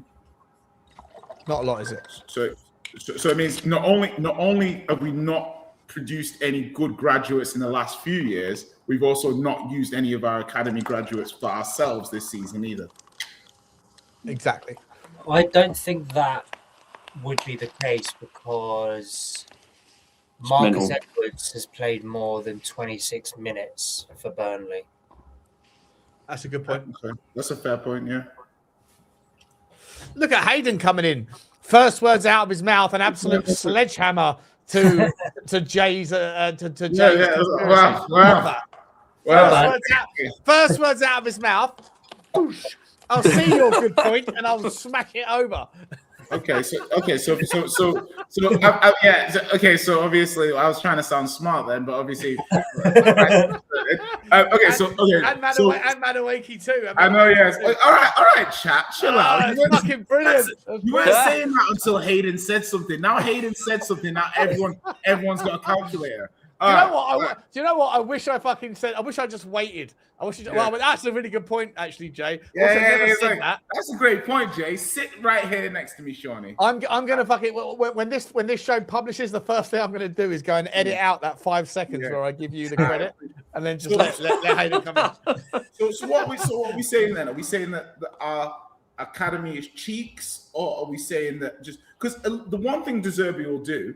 Because even Ange wasn't really an academy guy. Zerbi's probably the first coach we've had in a while who will use the academy, who will use younger players, because naturally younger players play with more an air of freedom. They're less inhibited by not being able to do things that the more established players can do. So I expect him to play more of these youngsters. Are we saying that the youngsters aren't good enough, or are we saying that the managers just don't trust them? I think it's more the former. If you're good enough, you're going to play. Yeah. Right. I think so. But I also think that certain teams have maybe managers that have got promises that they can work with the youth team. I think, and it won't necessarily harm their chances. I would also say that managers that are under the cosh don't have the opportunity to bleed their youngsters in. You know, when Jurgen Klopp was at Liverpool and he was 3-0 up in a game, he would happily, back in the day, bring on Conor Bradley, all those sorts of players, right? When the game state was not in flux, it was like there was 10 minutes left. Yeah, you know, keep the team relatively the same, but bring on Conor Bradley, bring on some of those sorts of guys. Under Tottenham's scenario in the last 2 or 3 years, we haven't been in situations where we've been 2 or 3-0 up with 5 minutes to play, or very rarely. And even when we did, though, to be fair, Ange and Thomas Frank never used those situations. But to only have 26 minutes is a massive indictment on us. And I think it does beg the question whether or not, you know, again, not to call him out, but Stel always says things like, you know, we're going to force us to use our youth team, presuming that our youth team is good enough. We don't know if our youth team is good enough because clearly we're not testing them. But you have to trust the people that are experts in the room. And the fact that they're not playing them, I would assume means that they're not good enough. Yeah. Dane Scarlett's a good example, isn't it? I mean, there was times where he could have easily just been thrown on at just given a few minutes at the end where we were everyone was sort of somewhere on the fence, some were screaming out for it. But there was times where he could have been thrown on, you know, and it never happens. But then if you ain't got the faith in him, I mean, was he just hanging around players like him just because we were so short players? Do you know what I mean? So they're just making up numbers on the bench in case there's an injury, you know, rather than actually progressing them, you know? Yeah. I also think as well, like following on from Sean's point, obviously game state depends on whether a lot of these players will get a chance. But league state, I think, also plays a big sort of part in it as well. Like if we were batting above our, you know, our remit, or whatever you want to call it, even a saying, we'd be more likely to try out these players. I think a bit more. Like, but obviously we've been battling relegation for 2 seasons. So are the managers in charge are really then going to go and give these young players an opportunity when, at the end of the day, I think most managers would probably rather just stick with the experienced players that they probably know a little bit more and don't want to take that risk. It's a massive risk, isn't it? If things aren't going well and you think, right, things aren't going well, so let's play the kids to try and improve things. I think that's a massive risk for a manager, because obviously if that goes wrong, managers then like, well, why didn't you play the experienced players? So I think the league state has a lot to do with it as well as the game state. But yeah, I agree. Listen, guys, Hayden, I want to say, sorry, man, you're coming really late because we've got to end off now because I've got a show starting in 2 hours. He managed to get his dig in and leave. Don't worry. It's a fantastic appearance. He did enough. Shots fired. I've just managed to make it so I can hear everyone, and now you're going. we got to go. We do have to go. I've got a couple of super chats. Listen, we'll do the same thing tomorrow though, if you guys fancy it. 8 King Raymond, haven't seen you before, my man. Big up to you, bro. Big up to you. He's become a new member of the show. Big up to you, man. I appreciate you, buddy. If you want to come on the show, and literally at 6 o'clock, we're doing a member show, so the member show's there for everyone. Same with you, Chris Adinio. If you want to come on and have your say, 10 minutes or whatever, depending on how many people are there. We've got 2 hours to chew through everyone's opinions. You're both more than welcome. If you check out the community section of the channel, you will see the StreamYard link just before 6 o'clock. First come, first served. If there is not that many people that want to come on, then I will open it up to everybody else. But we have got a hard finish at 8 p.m. because I've got to go over to the Spurs 5. But big up to you, King, and big up to you, Chris, for the super for the memberships, guys. I appreciate you. I appreciate all of you. Jay, don't be a stranger, my man. Don't be a stranger. Come on again. Absolutely fantastic reintroduction and back effort. Apart from, you did get absolutely bodied there by Hayden. Unfortunately, it is what it is. Big up to you, Hayden, mate. I love your hat, mate. How are you doing? You okay? I didn't get a chance to say how are you? You good? Yeah, I'm all right, mate. I'm just I work in a WeWork, so yeah, when I get a bit of spare time, I'll pop into one of these phone booths and jump on. But yeah, all good. Appreciate. Where's the WeWork in Tottenham? Nah, Holborn. Oh, you get on the training all the way down to Holborn. Yeah, 3 days a week now. Yeah, so no remote working for me anymore. Sucks, man. That sucks, bro. That sucks. Yeah, no, it's long, but it's what it is. At least I get time in my day where I can, do other things. So yeah, all good. Big up to you, Hayden, man. Appreciate you, mate. Big up to you, Adam, as well, my man. Looking forward to seeing you very soon, mate. You know why? If you know, you know. And by the way, I might be going to Sunderland. I might be going up with this man to Sunderland. So Adam, you can pop down from Glasgow and meet us in Sunderland. I've had some invites to Newcastle lately, so why not? Why not? Listen, I want to say massive thank you to everybody. Thank you to all the super chats. Thank you to the sponsor, OK Jersey. Thank you to everyone. We'll be back here in a couple of hours for another one. I'm going to hand you over to the wonderful, capable, and competent Kate and Jim over at Kate and Jimbo. And they are going to be waiting for you. So make sure you smash Spurs Talk Show Raid or whatever, Shawnee Raid or something like that. As you go in, make yourself comfortable. Smash the like over there. Smash the like right here. Subscribe and comment. And as always, I'll see you in a couple of hours, guys. Appreciate everyone. As always, bye-bye.